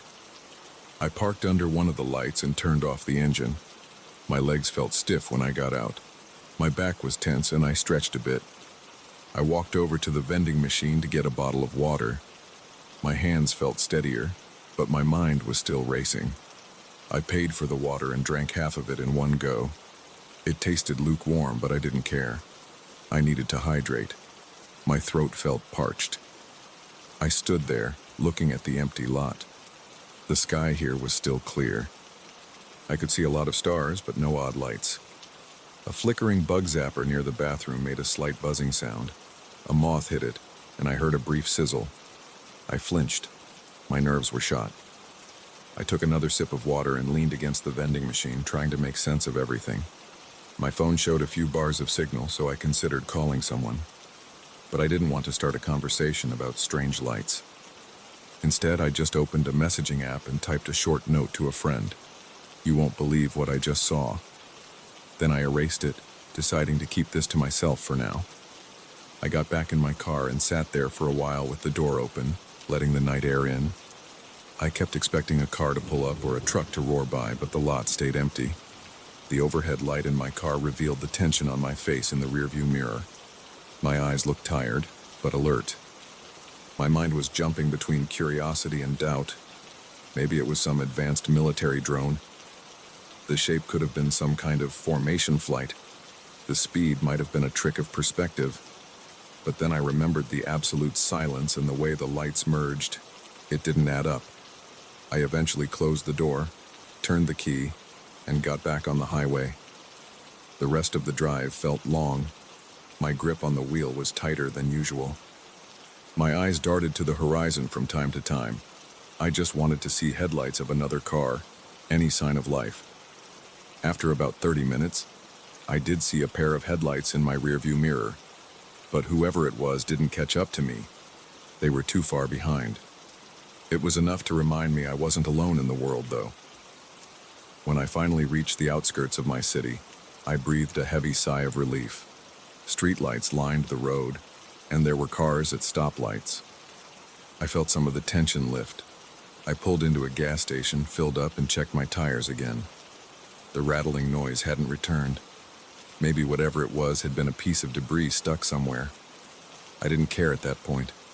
I just wanted to get home. I parked in my usual spot near my apartment building and sat there for a moment, engine off, keys in my hand. The night felt different than usual. The city lights and the distant sound of traffic gave me a sense of normality, but I couldn't shake the memory of those three lights. My heart still beat faster when I thought about it. I got out of the car, grabbed my bag, and headed upstairs. My apartment was quiet and slightly stuffy. I tossed my bag on the couch and went straight to the sink for a glass of water. My hands were still a bit shaky, but not as bad as before. I wanted to shower and go to bed, but I also felt a strong urge to do some quick research. I opened my laptop and searched for recent UFO sightings in that area. I skimmed through a few results.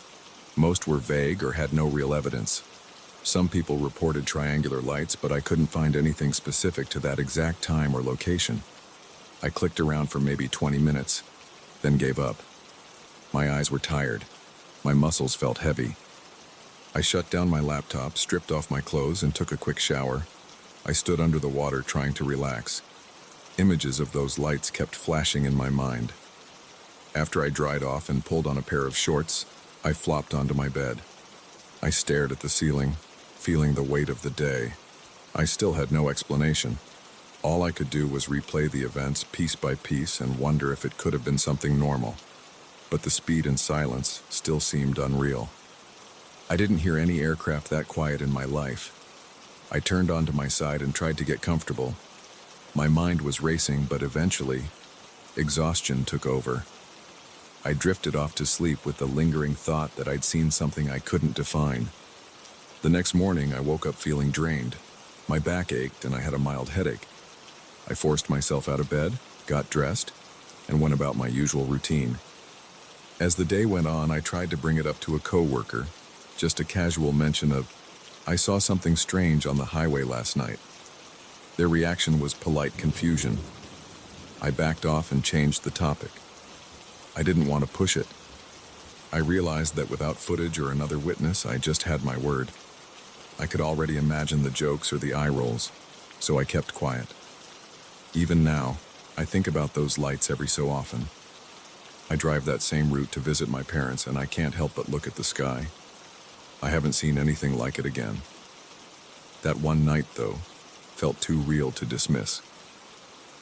I still don't know if it was some secret tech or a rare atmospheric event. All I know is that it happened in front of me on that lonely stretch of road. I wish I had more proof, but I don't. That's the end of it. I saw three lights become one and shoot off silently. It lasted only a few minutes, but it's burned into my memory, and that's all I can say about it.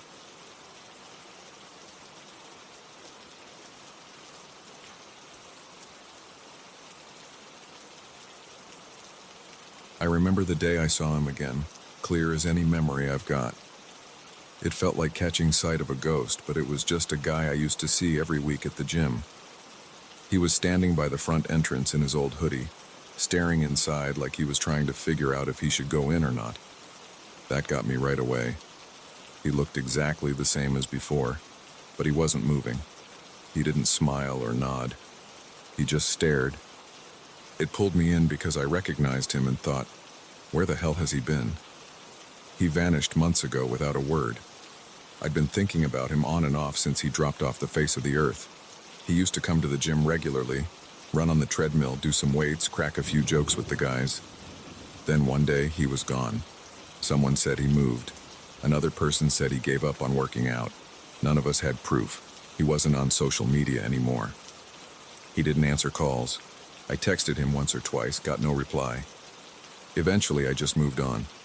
Then, out of nowhere, there he was. When I saw him standing by the door that afternoon, I felt a jolt in my chest. My lungs felt tight. like I was surprised, but also a bit concerned. I walked up to him, said his name, tried to get his attention. He turned his head toward me, but didn't speak. I remember looking at his face. His eyes looked tired, and his cheeks seemed a bit thinner. But he wasn't sick-looking exactly. He just looked distant. He gave me a quick glance, then turned away and walked toward the street. I followed him, calling out, "Hey man, where have you been?" He didn't stop, didn't even slow down. He crossed the road, and I tried to get close enough to tap him on the shoulder or something. The traffic was light, so I thought I could keep up. But as soon as I reached the other side, he was gone. I looked right and left. There was an intersection. I checked to see if he'd turned. Nothing. It felt weird because I was sure he couldn't have gotten far. I jogged to the corner, looked down the block. I didn't see him. There wasn't a store open there. No car door slamming shut. No engine starting. He just wasn't there. I stood there for a while, checking the sidewalk, thinking maybe he ducked into some doorway. I felt uneasy. My stomach was tense. My forehead was sweaty, and not from exercise. I knew what I saw. I wasn't imagining it. He had been right in front of me. Then suddenly he wasn't. I went back to the gym feeling a little off balance. One of the employees at the front desk asked me if everything was okay, because I guess I looked rattled. I told him I thought I saw someone I hadn't seen in a long time, but the guy disappeared. He shrugged and said something like, "Happens to me sometimes. Maybe it was just a look-alike." I couldn't explain properly, so I just nodded. The next day I showed up at the gym around the same time. I wanted to see if this guy would appear again. I wasn't expecting anything, but I just felt compelled to check. I was standing outside, scanning the sidewalk. I didn't see him. I felt a bit disappointed, so I went inside and tried to focus on my workout. Halfway through my routine, one of the front desk attendants came up to me and said, "Hey, I saw your buddy from yesterday." I dropped the dumbbell I was holding and turned to him, my heart kicking up a beat. I said, "Where did he go?" The employee shrugged and said he was standing near the windows at the front. He didn't come in, didn't talk to anyone, then he just walked away. I put down my stuff and hurried to the entrance. There was no sign of him. I stepped out, checked up and down the street. Nothing. This was the second time in 2 days. It made me frustrated. It wasn't normal. My palms felt clammy. I felt a slight shake in my fingers. It wasn't fear exactly, but it was a jumpy feeling I couldn't ignore. There was something about his behavior. It was cold, weird, and so quiet. After that, I decided to reach out to some mutual friends. I started with a guy we both used to chat with sometimes in the locker room. He said he hadn't heard from him in a long time. We talked about the last time we'd seen the missing friend. He told me that after he dropped out of the gym, he never answered calls or texts. He also confirmed the rumors that the guy had deleted his social media, but he didn't know any real reason for it. It was all guesswork. Maybe a new job, maybe problems at home, but nothing specific. Then I tried another friend who used to run with him on the track. She said the same thing. No contact for a long time. I started feeling uneasy. People don't usually drop off the grid completely like that. But I also knew it happens. Some people isolate themselves. They get tired of everything. They decide to vanish in a sense. But what was with this reappearance? If he wanted to be invisible, why keep showing up outside the gym? I went back to the gym the next evening, again around the same time. I kept an eye on the door every few minutes. I did some squats, did some push-ups, and took a break by the water fountain. My ears were tuned in to any sound that might indicate a commotion near the entrance. Every time the main door squeaked, I'd glance over. No sign of him. After finishing my workout, I walked out, feeling a mix of disappointment and relief. There was a small part of me that felt on edge. I didn't like feeling so wound up about a guy who might just be messing with me or dealing with his own stuff. The following week, I didn't see him at all. I kept asking around, but no one else had caught a glimpse. Some people laughed it off, saying maybe I was seeing someone who just looked like him. That irritated me because I knew what I saw. A few days later, I tried driving around the block after leaving the gym, thinking maybe I'd find him wandering. Nothing. Everything was normal out there. I went home feeling a bit foolish. I started to think maybe I should just let it go. If he didn't want to talk, that was his decision. But it nagged at me. I remembered his expression. It was so blank. I had never seen him look that detached before. He used to be social enough, or at least polite. Now it was like he didn't recognize anyone or care about anything. I also remembered how quiet he had been. No greetings, no explanations, no small talk. One evening I was talking to my girlfriend at home explaining this whole situation. She asked me if I'd checked with the gym staff more thoroughly. So I decided I would go during a quieter time and see if someone else had seen him. The next morning around 10 I showed up. The gym was less crowded. The main manager was there, a guy I knew reasonably well. I asked him if he'd seen our missing friend.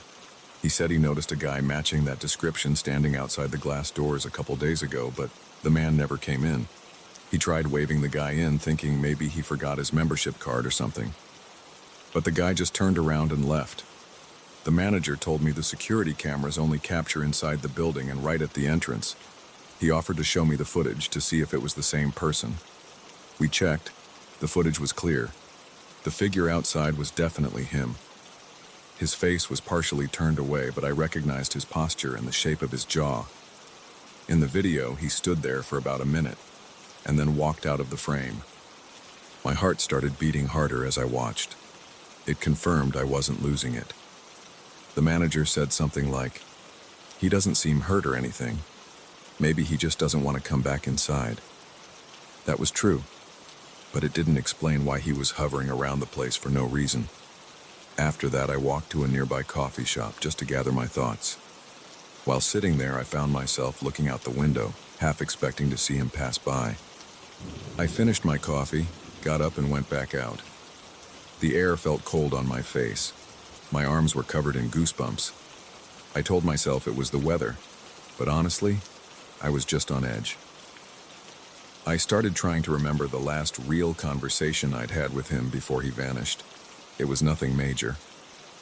We talked about workout routines and music. I couldn't recall anything that would make him want to cut everyone off. But I understood that people have private problems. Still, the more I thought about it, the more it bugged me. About a week later, I had another sighting. I'd just finished a late workout. It was close to 9 p.m., and the streets outside were dimly lit. I walked to my car, which was parked a block away.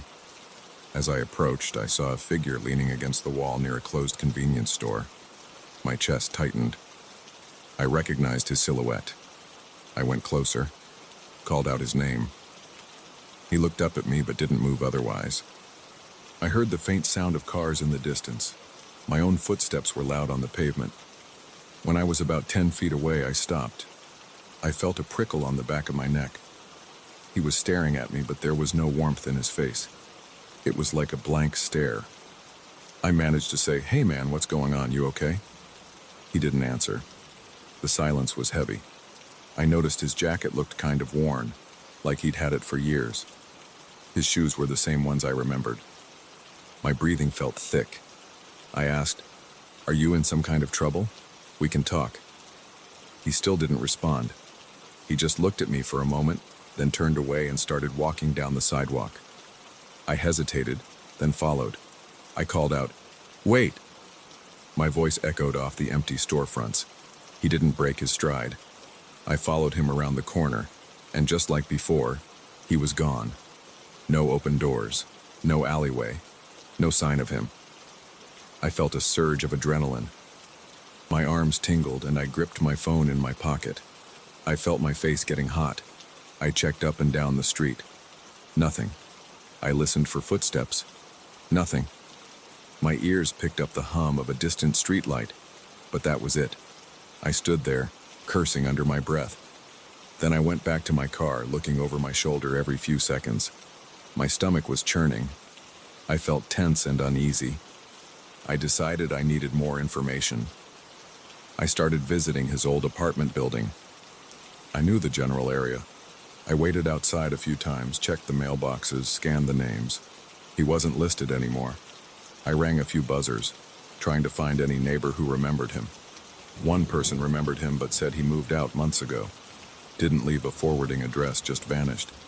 I asked if there was anything strange about his departure. The neighbor said not really. One day he was there, the next day he wasn't. That was all they knew. I left feeling restless. That night I barely slept. I kept replaying the moments I'd seen him. That blank look on his face, how he disappeared so fast. It didn't make sense. It started to feel almost unnatural, but I stuck to the idea that there must be a rational explanation. Maybe he was dodging me. Maybe he was living on the streets or in some temporary place and didn't want to talk to anyone.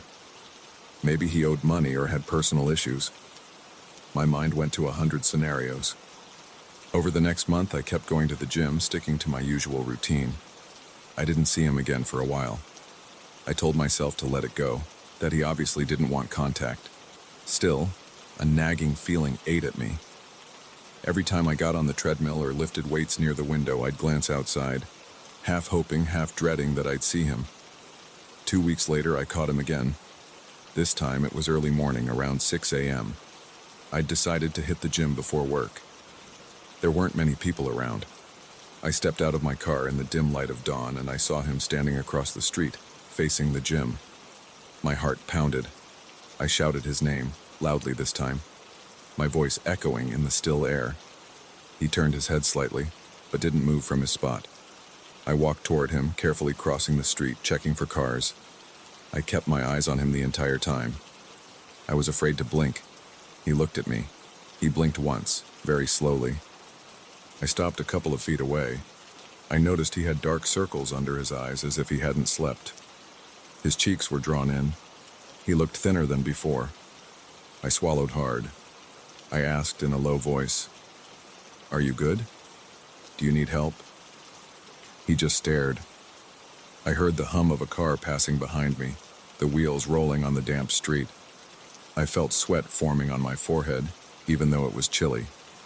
My breath came out in shallow huffs. I tried one last time. "We were friends, right? You can tell me if you're in trouble." Silence. He just kept looking at me. He wasn't even blinking much. I took a small step forward, lifting my hand a bit like I was going to reach out to him. But then he turned and walked off. This time, I followed, but I kept my distance. He walked down the block. I didn't say anything else. I just wanted to see where he was going. He reached the corner, rounded it. I stayed close, determined not to lose sight. But by the time I turned the corner, he was gone again. The street was empty. There wasn't even a car parked there. It was a wide-open block with only a few shops, all closed at that hour. No sign of him. I felt a shiver go through my arms. My hands shook. I don't know how he managed to move that fast. It bothered me. It got under my skin. I spent the rest of that morning at the gym, but I couldn't focus. My workout was half-hearted. My thoughts kept going back to him. Why was he hanging around the gym? Why not talk? Why vanish the second I tried to get closer? It felt surreal, like dealing with a moving shadow. But it was him. Flesh and blood. Or at least that's what I believed. After that day, I didn't see him again for a long time. Weeks went by, then months. During that time, I tried calling his old number just out of habit. It was still disconnected. I reached out to every mutual contact I could think of, and nobody had heard anything new. Some people asked me if I was sure I wasn't mixing him up with someone else. I'd just say I knew it was him. I can't prove any of this beyond the security footage of him standing outside the gym, but that footage doesn't explain how he disappears so fast, or why he won't speak to me or anyone else. All I know is, he shows up from time to time, stares into the gym, and leaves without a word. Sometimes I think about waiting outside all day, just to catch him. But life goes on. I have work, obligations. He shows up on his own schedule without any pattern I can track. Every time I pass that front door, I find myself glancing around. My stomach tightens when I imagine seeing him again. Part of me wants answers, but part of me is almost afraid to know. What kind of explanation would make sense? He seems detached from everything, like he's there in body but not in mind. It's unsettling. I don't share this story much anymore. When I told a few people early on, some thought I was overreacting. Others thought it was interesting but dismissed it as a misunderstanding. I know what I saw, and I know I'm not the only one who spotted him. That gym employee confirmed it. The manager confirmed it. So he's out there. He's just not the same guy we knew. Maybe something happened that changed him. Maybe he just wants to watch from a distance. Even now, I catch myself checking over my shoulder whenever I leave the gym, especially at night. I look for someone in a hoodie, standing off to the side. I listen for footsteps. Sometimes I think I hear them, but when I turn around, there's no one there. It's been a while since the last time I actually saw him, but I won't be surprised if he shows up again, without warning, just standing there, silent as ever. And I'll probably try to talk to him again, try to figure it out. But something tells me he won't say anything. He'll just turn away and disappear, leaving me with that uneasy feeling in my gut all over again.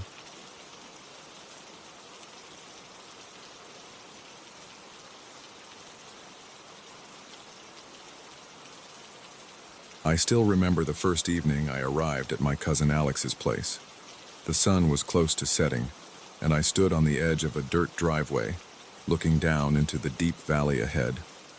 The road wound its way along a steep cliff, with a rusty guardrail on one side and a sheer drop on the other. I felt uneasy before I even stepped into his house. The air was cool, and I heard the distant rumble of farm machinery somewhere in the hills. I shrugged it off, figuring I'd get used to the atmosphere soon enough. Alex's house sat on a small patch of land surrounded by tall grass and a few acres of scattered crops. The roof was tin, the walls were old wood, and there was a porch that creaked whenever you walked on it. He greeted me in the yard. He's about my height with broad shoulders and thick arms from years of farm chores. His handshake was firm. I'd always known him to be practical, never prone to nonsense. That night over dinner, we talked about the layout of his property. The farmland behind the house stretched toward a row of jagged hills, while the front yard led to a dusty trail that eventually connected to the main road. He warned me about that cliff road. He said it was easy to get distracted by the view and forget how narrow the path was. I went to bed in a small guest room on the house's south side. The walls were thin, and I could hear the sounds of the night outside. At first, it was just crickets and the occasional rustling of leaves. Around midnight, I heard a strange metallic clanging in the distance. It sounded like someone hitting an empty container with a heavy bar. It echoed through the valley in a pattern, like a slow set of beats.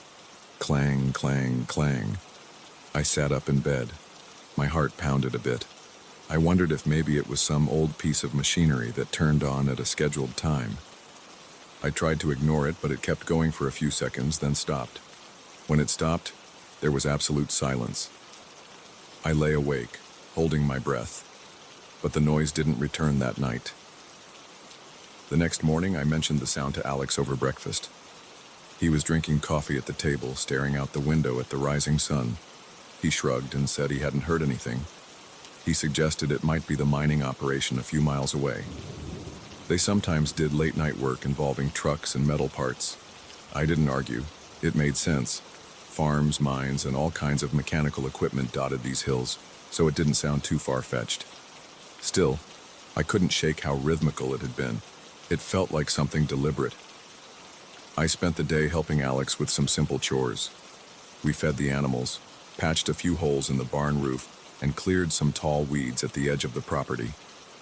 While I worked, I kept looking up at the rocky hills and the pale sky. Everything looked ordinary, just rural life at its most basic. The smell of grass and earth clung to my clothes.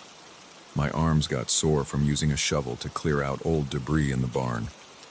By late afternoon, I was tired but satisfied. Nothing felt out of place in daylight. That second night, I sat up in bed again around midnight. I felt restless. My body was worn out, but my mind wouldn't settle. Then I heard the banging noise again. It was faint but unmistakable. Clang, clang, clang.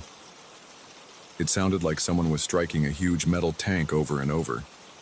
This time I got out of bed and stood at the window. It was dark, but I could see the silhouette of trees against the moonlight. I opened the window a crack, letting in a cool draft. The noise felt distant but strong, like it was echoing against the rock walls of the valley. I pulled on a jacket and quietly left my room. I went out the back door because I didn't want to wake Alex. I used a small flashlight to see the ground in front of me. The air smelled like damp earth and pine. I walked past the barn, heading toward the faint noise. With each step, I waited to hear it again, but it stopped. The night was completely still. I turned off my flashlight for a moment to listen. Nothing, not even a breeze. I stood there, feeling my heartbeat in my chest. My ears seemed almost too aware of the silence. After a minute, I gave up and went back inside. I crept into bed, but I couldn't sleep. My thoughts kept drifting to that clang, clang, clang. Why did it stop whenever I got closer? The next day, I asked some neighbors about it. There's a family that lives about half a mile down the road. They're older folks who've been there forever. I brought it up casually while chatting in their front yard. They just laughed and said they hadn't heard anything. They joked that maybe I was spooked by the echoes of mining trucks. I didn't sense any malice in their laughter. It was more like they genuinely believed nothing strange was going on. Another neighbor, an older man with a scruffy beard, said nighttime noises in these mountains can be misleading. He talked about how sound travels in odd ways around here. I nodded and tried to play it off, but deep down, I felt a little uneasy. I knew I had heard something, and it had a pattern. On the third night, I was determined to stay awake. I sat in the kitchen with the lights low. Alex had gone to bed early. I sipped a bit of coffee, hoping the caffeine would keep me alert. Outside, the moon was bright, casting an almost silver glow over the valley. I kept checking the clock. Around midnight, I heard the noise again. I set my coffee cup on the table and stood, my pulse picking up speed. It was the same clanging sequence. I walked to the window by the sink and listened carefully. The beats were spaced out evenly. I counted 6 or 7 strikes, then silence. I grabbed my flashlight and stepped outside. This time, I moved slowly around the side of the house, trying not to make noise.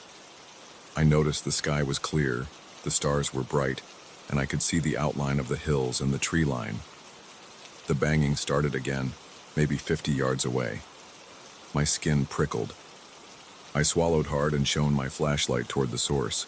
I couldn't see any metallic objects, just grass, dirt, and a few bushes. I took a few cautious steps. The clanging stopped again. My mouth felt dry. I whispered a quiet hello, but there was no answer. I stood there for a moment, breathing in and out, trying to steady my nerves. Then I headed back inside. 5 minutes later, the noise resumed as though mocking me. By the 4th day, I felt worn down. My sleep was a mess. I kept hearing the clang at night and then sitting around in the dark trying to pinpoint its origin. During the day, I was short-tempered. Alex noticed and asked if I was okay. I told him I wasn't sleeping well, but I didn't go into too much detail. I didn't want to seem paranoid. I just said the rural setting was taking some getting used to. He suggested I go for a walk around the property in the afternoon to familiarize myself with the area. Maybe if I saw every inch of land around us, I'd feel calmer. So I walked. I started near the barn, then followed a small path that led to a wooden fence. The fence separated Alex's property from an old cow pasture. That pasture sloped upward toward a rocky patch of ground, dotted with scrubby bushes and loose stones. Past that, there was a line of trees. I ventured through them and came out on a higher ridge. From there, I could see the winding road that hugged the cliff. I noticed how steep the drop was on the other side. The guardrail looked fragile. The view of the valley was impressive, but also a bit intimidating. I stayed there for a few minutes, listening for any metal sounds in broad daylight. All I heard was the wind and the occasional call of some bird. That night, the banging came right on schedule. It was almost midnight, and I was in my room, lying down, waiting for it. I turned off the lamp and just listened. Sure enough, the clanging started, that same rhythm. My heart pounded, my palms got sweaty, and I forced myself to wait to see if it would continue. It did, for a few seconds. Then silence fell again. I got up, pulled on my shoes, and went out. I walked around the side of the house, shining my flashlight into the field. No sign of anything unusual. I decided to venture out a bit farther. I followed the path behind the house, passing the barn. Every step felt loud. The grass brushed against my ankles. At one point, I accidentally kicked a metal bucket near the barn door, and the clang made me jump. My breath caught in my throat, and I stopped to listen. Nothing answered. I moved on, shining the light ahead of me. The moon was out again, so I could see a decent amount without the flashlight. I reached the fence, climbed over it carefully, and moved into the pasture. The ground was uneven, and I had to watch my footing. Rocks jutted out of the soil, and old dried weeds tangled around my boots. Then the clanging sounded again, louder this time. My chest felt tight, like my heart was trying to hammer its way out. I pointed the flashlight toward where I thought the sound was coming from.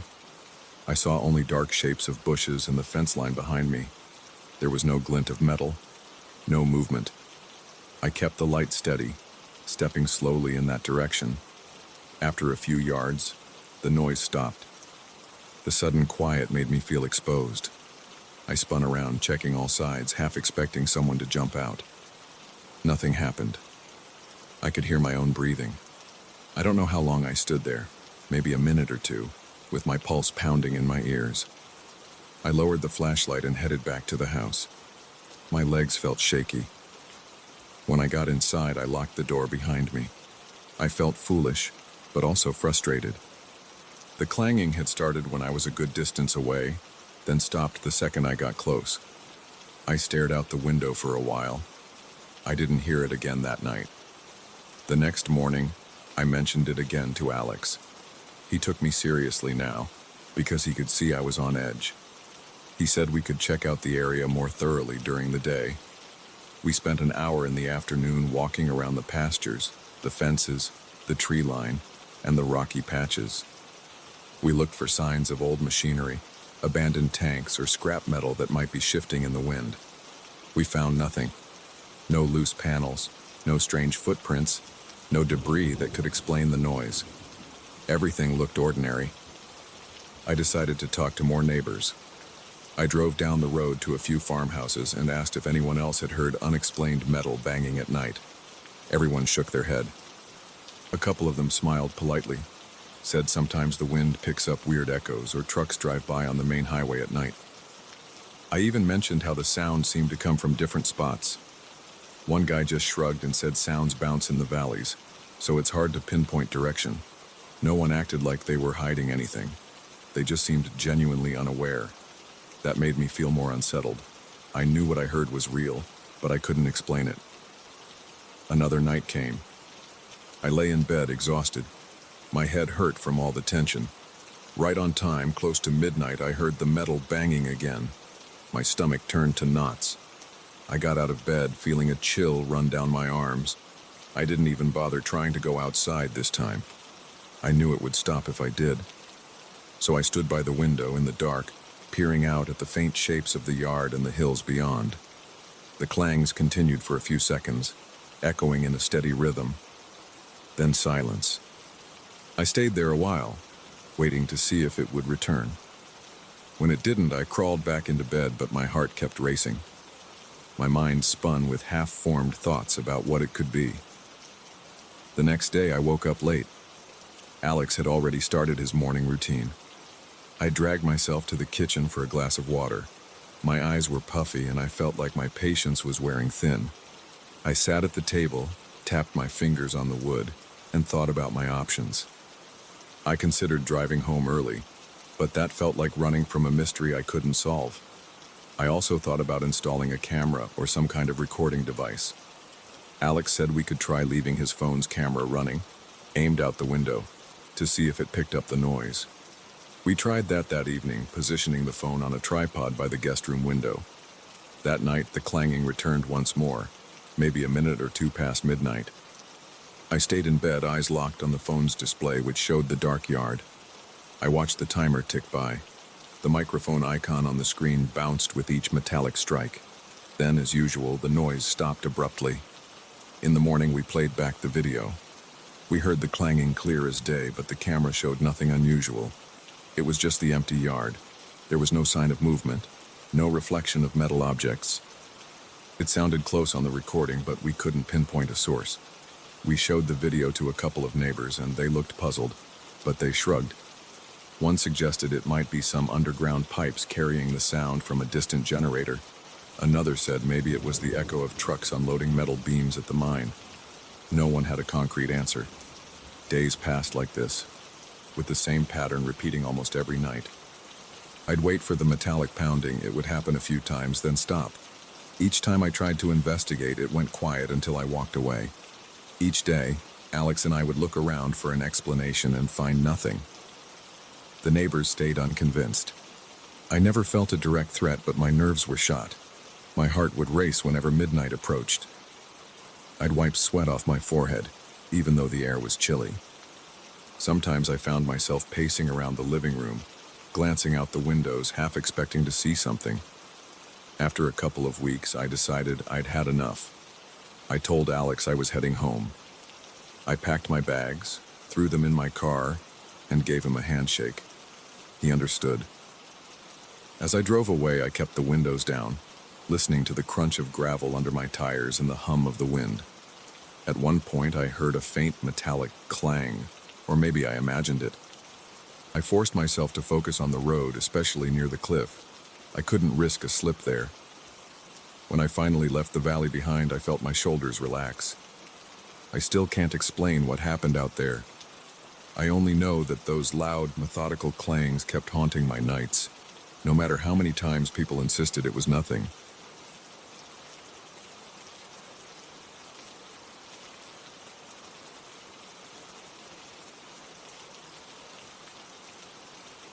I drove up to the old summer house on a Friday afternoon. I had a bag of groceries in the back seat, a flashlight on the passenger side, and my phone charger plugged into the dashboard. I felt a tightness in my chest, but I tried to ignore it. I had convinced myself this weekend trip would be a break from everything. I remembered happier times there, barbecues with my parents, long walks on the mountain trails. But that was all years ago. I just wanted some space, a quiet place to clear my head. That was the plan. When I arrived, the air felt colder than I expected. The house was tucked away at the end of a dirt road that seemed smaller than I remembered. The trees on both sides looked taller, almost like they were bending in over the path. The sun was low and the shadows stretched out in front of my car like long stripes on the ground. I parked near the front porch. The boards on the porch looked worn and creaked when I stepped on them. The windows were dusty and the paint was peeling in some places. I opened the front door, which had a stiff lock that groaned as I turned the key. The smell of stale air hit me. Dust particles floated in the hallway, drifting through the last bit of light coming in from outside. I walked through each room, opening windows to let some fresh air in.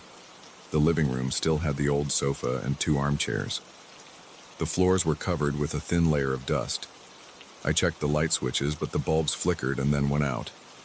I remembered the rumors about weird electrical issues in the house, so I shrugged it off and decided to rely on lamps or the flashlight if needed. I set my groceries on the small kitchen table and headed back outside to grab my duffel bag. The sun was going down fast. By the time I locked my car and came back inside, the place was already getting dark. I turned on an old kerosene lamp that I found on the living room shelf. The flame gave a soft glow, which created all kinds of odd shadows on the walls. I felt a slight shiver, like something was off. I tried to ignore it. I told myself it was just because I was alone in an unfamiliar setting. I decided to unpack and get settled in. I went to the master bedroom upstairs. The bed had a musty comforter. I tossed it aside and spread out a blanket I had brought. I opened the curtains to let in whatever was left of the fading daylight. All I saw was a dark outline of trees outside. The wind started to pick up, making a low howling sound. The temperature dropped a few more degrees. My breath felt a bit heavy. My chest tightened again, but I kept telling myself it was just from the drive. By the time I finished settling in, it was completely dark. The lamp in the living room provided just enough light to keep me from walking into furniture, but everything else around me was pitch black. The power in the house seemed unreliable. Each time I tried the light switches, there was no consistent response. Sometimes I got a flicker, sometimes nothing. So I carried the kerosene lamp around with me. Its warm glow made the shadows on the walls shift whenever I moved. I noticed shapes in the corner of my eye, but every time I turned, there was only the normal shape of a coat rack or a chair. I sat down in the living room to eat something. I had a sandwich from the groceries I bought. As I ate, I heard a faint clicking sound in the hallway, like someone tapping a finger on a wooden door. I froze and listened. It stopped. I got up, took the lamp, and walked into the hallway. There was nothing there, just the front door, the stairway, and the dusty floorboards. I checked the lock on the door. It was secure. I stood there, breathing slowly. My heart was beating faster. I took a few steps, and the hallway floor creaked. Then I heard a different kind of creak, almost like something was responding to my movement. I held my breath. I didn't see anyone or anything, so I shrugged it off and went back to the living room. I tried to distract myself. I found an old photo album in a drawer and flipped through pictures. Most were of my parents and me smiling in the backyard. The colors had faded. After a while, I noticed the temperature dropping again. I grabbed an extra sweater from my bag and put it on. I heard the wind outside, and it was getting louder, rattling the windows. The lamp flickered, the flame wavered, and the glass around it vibrated like it might go out. I took a moment to calm myself.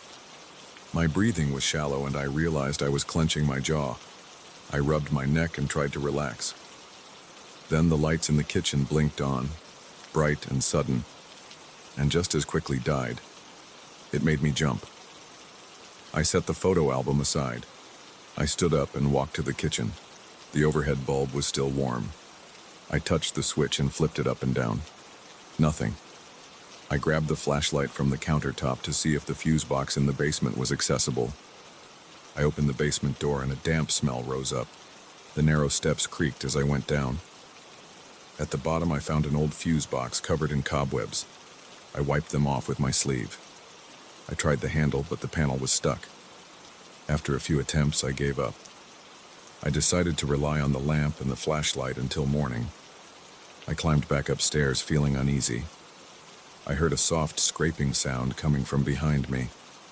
It sounded like something brushing against the wall. I turned around, shining the flashlight, but the space behind me was empty. My heart pounded in my ears. I climbed the rest of the way up and slammed the door shut. I locked it. The flashlight beam shook because my hand was trembling. I put it on the kitchen table and took a few deep breaths. I wanted to clear my head, so I decided to check the upstairs rooms more thoroughly. I noticed a pull-down ladder to the attic in the hallway ceiling. I knew there might be old records or diaries up there because my parents had mentioned it before. Maybe I'd find something about the house's past, especially those rumors I had heard from locals. So I grabbed the flashlight and pulled down the attic ladder. Dust rained down. I coughed a bit and covered my mouth. Then I climbed up. The attic was cramped. The air was heavy and smelled like old paper. I saw a few trunks and boxes. I walked carefully on the wooden boards, shining my flashlight around. I opened the first trunk. It had moldy blankets and some tools. The second trunk was full of notebooks and loose sheets of yellowed paper. Some had dates going back decades. I sorted through them. One notebook mentioned repeated blackouts and weird shadows seen during storms. It said something about a presence that moves through corridors at night. Another paper had a list of times when lights went out. The notes were short, like frantic scribbles. I realized these might be journals from former residents. One entry said, "He comes when the wind picks up. Shadows follow in every corner." Another entry, "They call him the caretaker, but he's not kind. He hates intruders. He drains the power and leaves us in the dark." My stomach churned. My palms were sweating. I felt a cold breeze on my back, and I almost dropped the flashlight. I turned around and aimed the beam. The attic hatch was still open, but there was no draft. The air seemed still. Yet I felt that cold spot on my skin like someone was breathing on my neck. I grabbed the notebooks and climbed down the ladder, almost slipping on the last rung. I shut the attic hatch. I stood there in the hallway, flipping through the pages. My heart raced. The notes were clear. People had felt a hostile presence in this house for a long time. They described the caretaker as a spirit or force that lurked around after sunset. They mentioned the caretaker getting stronger when people tried to stay overnight. They wrote about shadows moving in the corners of rooms. Some talked about hearing footsteps or tapping on walls. A few wrote that they tried to fight it but ended up leaving. Others said they stayed, but their notes ended abruptly. There were no details about what happened to them, and that made me even more uncomfortable. I took the notebooks to the living room. I sat down in the old armchair with the lamp next to me. As I read more pages, the temperature in the room seemed to drop further. My breath came out in short puffs, and I could almost see it in the dim light. The flame of the lamp grew unsteady. It was like the air was shifting around me. I heard a click near the window. Then the floorboards behind me creaked. My body tensed up. I gripped the notebook. I turned around quickly, pointing my flashlight at the spot behind me. There was nothing there, just the wall, the window, and a dusty curtain. But I felt a presence, like something was watching. I stood up, heart pounding, and walked to the window. The glass was ice cold. I pressed my hand against it. The wind outside was fierce, making the trees sway. Their branches scraped against the side of the house. I saw my reflection in the window. The flashlight beamed behind me, and for a split second I thought I saw another shape next to mine. I spun around, and the lamp flickered again. I thought I saw a shadow move across the wall. It slid out of sight, disappearing into the hallway. I heard a scraping sound like something with nails or rough edges dragging along the floor. I followed the sound, holding the lamp in front of me. My throat felt tight. My hands were shaking. My heartbeat pounded in my ears. I took slow steps into the hallway. I saw the stairs going up to the bedrooms. The darkness around them looked deeper than normal, like the shadows had a thickness. My breath came out fast. I shined the flashlight, trying to cut through that darkness. It felt heavy, like it was pushing back against the beam.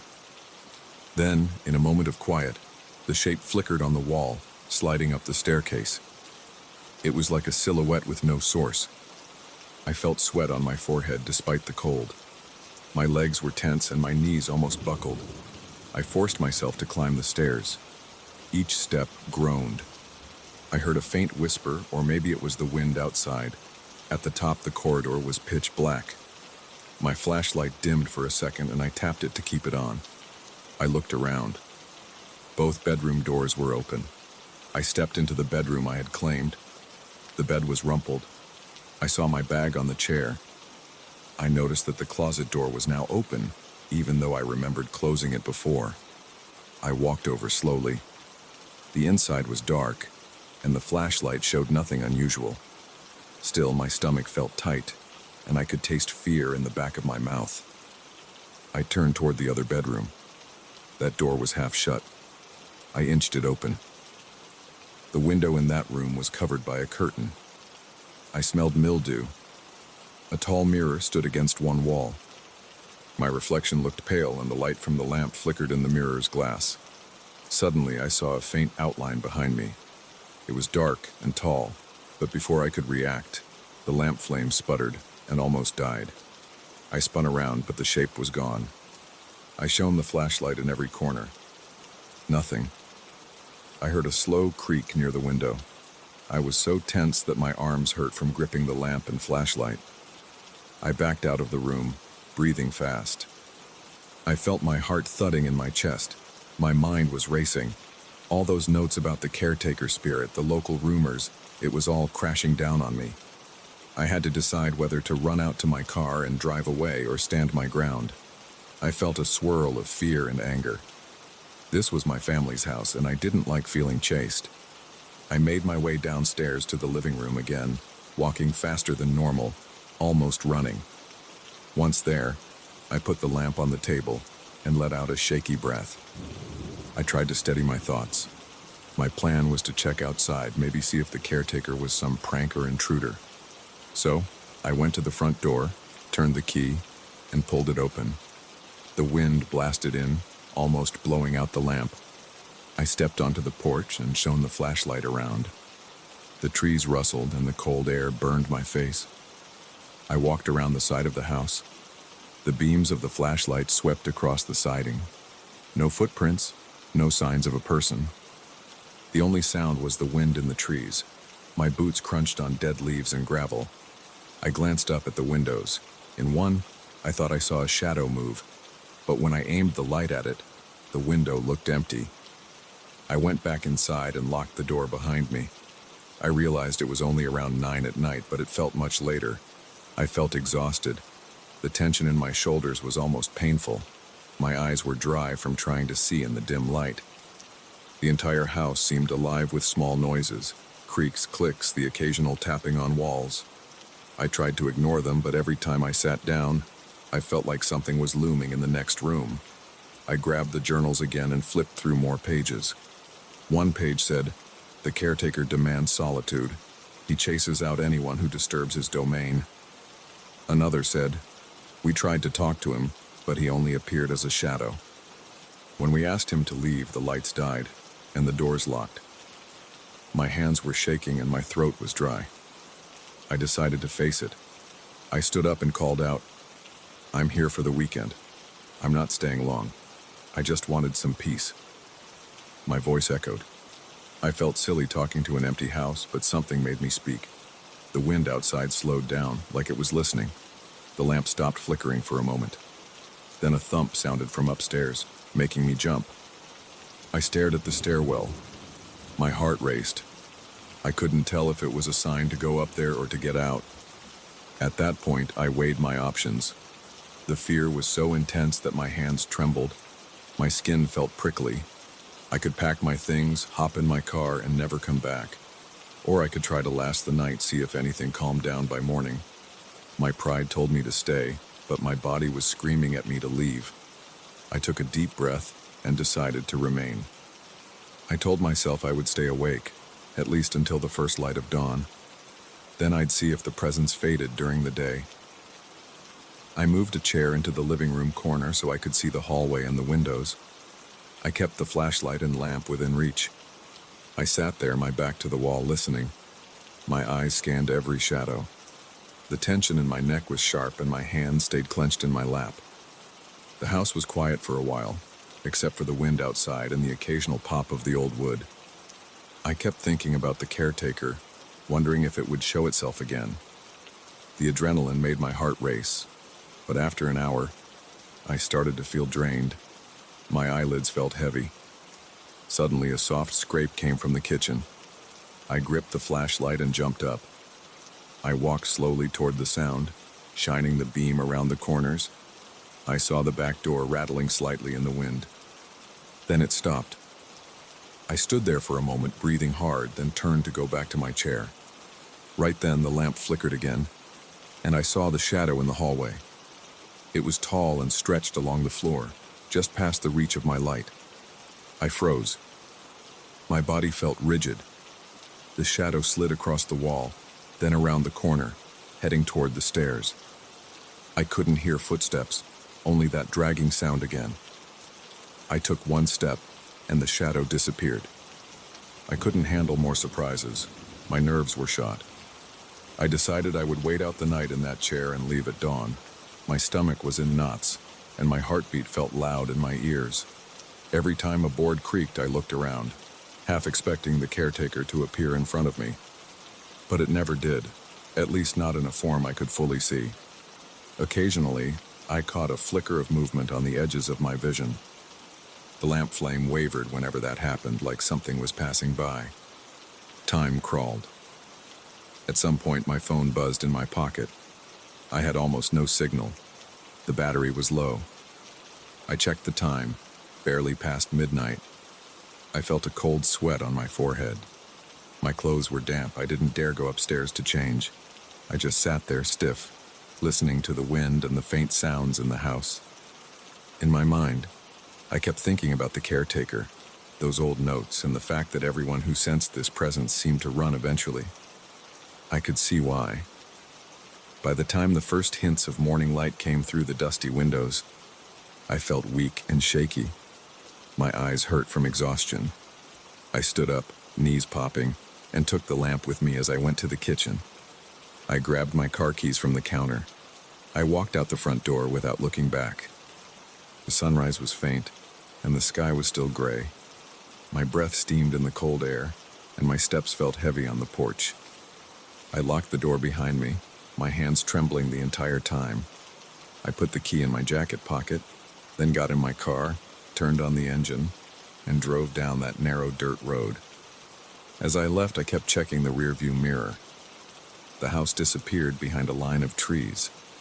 My heart pounded until I reached the main road. I tried to calm down by focusing on my breathing, but the whole time I felt that shadow in the back of my mind. I don't know if I'll ever go back there. For now, it belongs to the caretaker. The shadows are his, and I have no intention of seeing them again.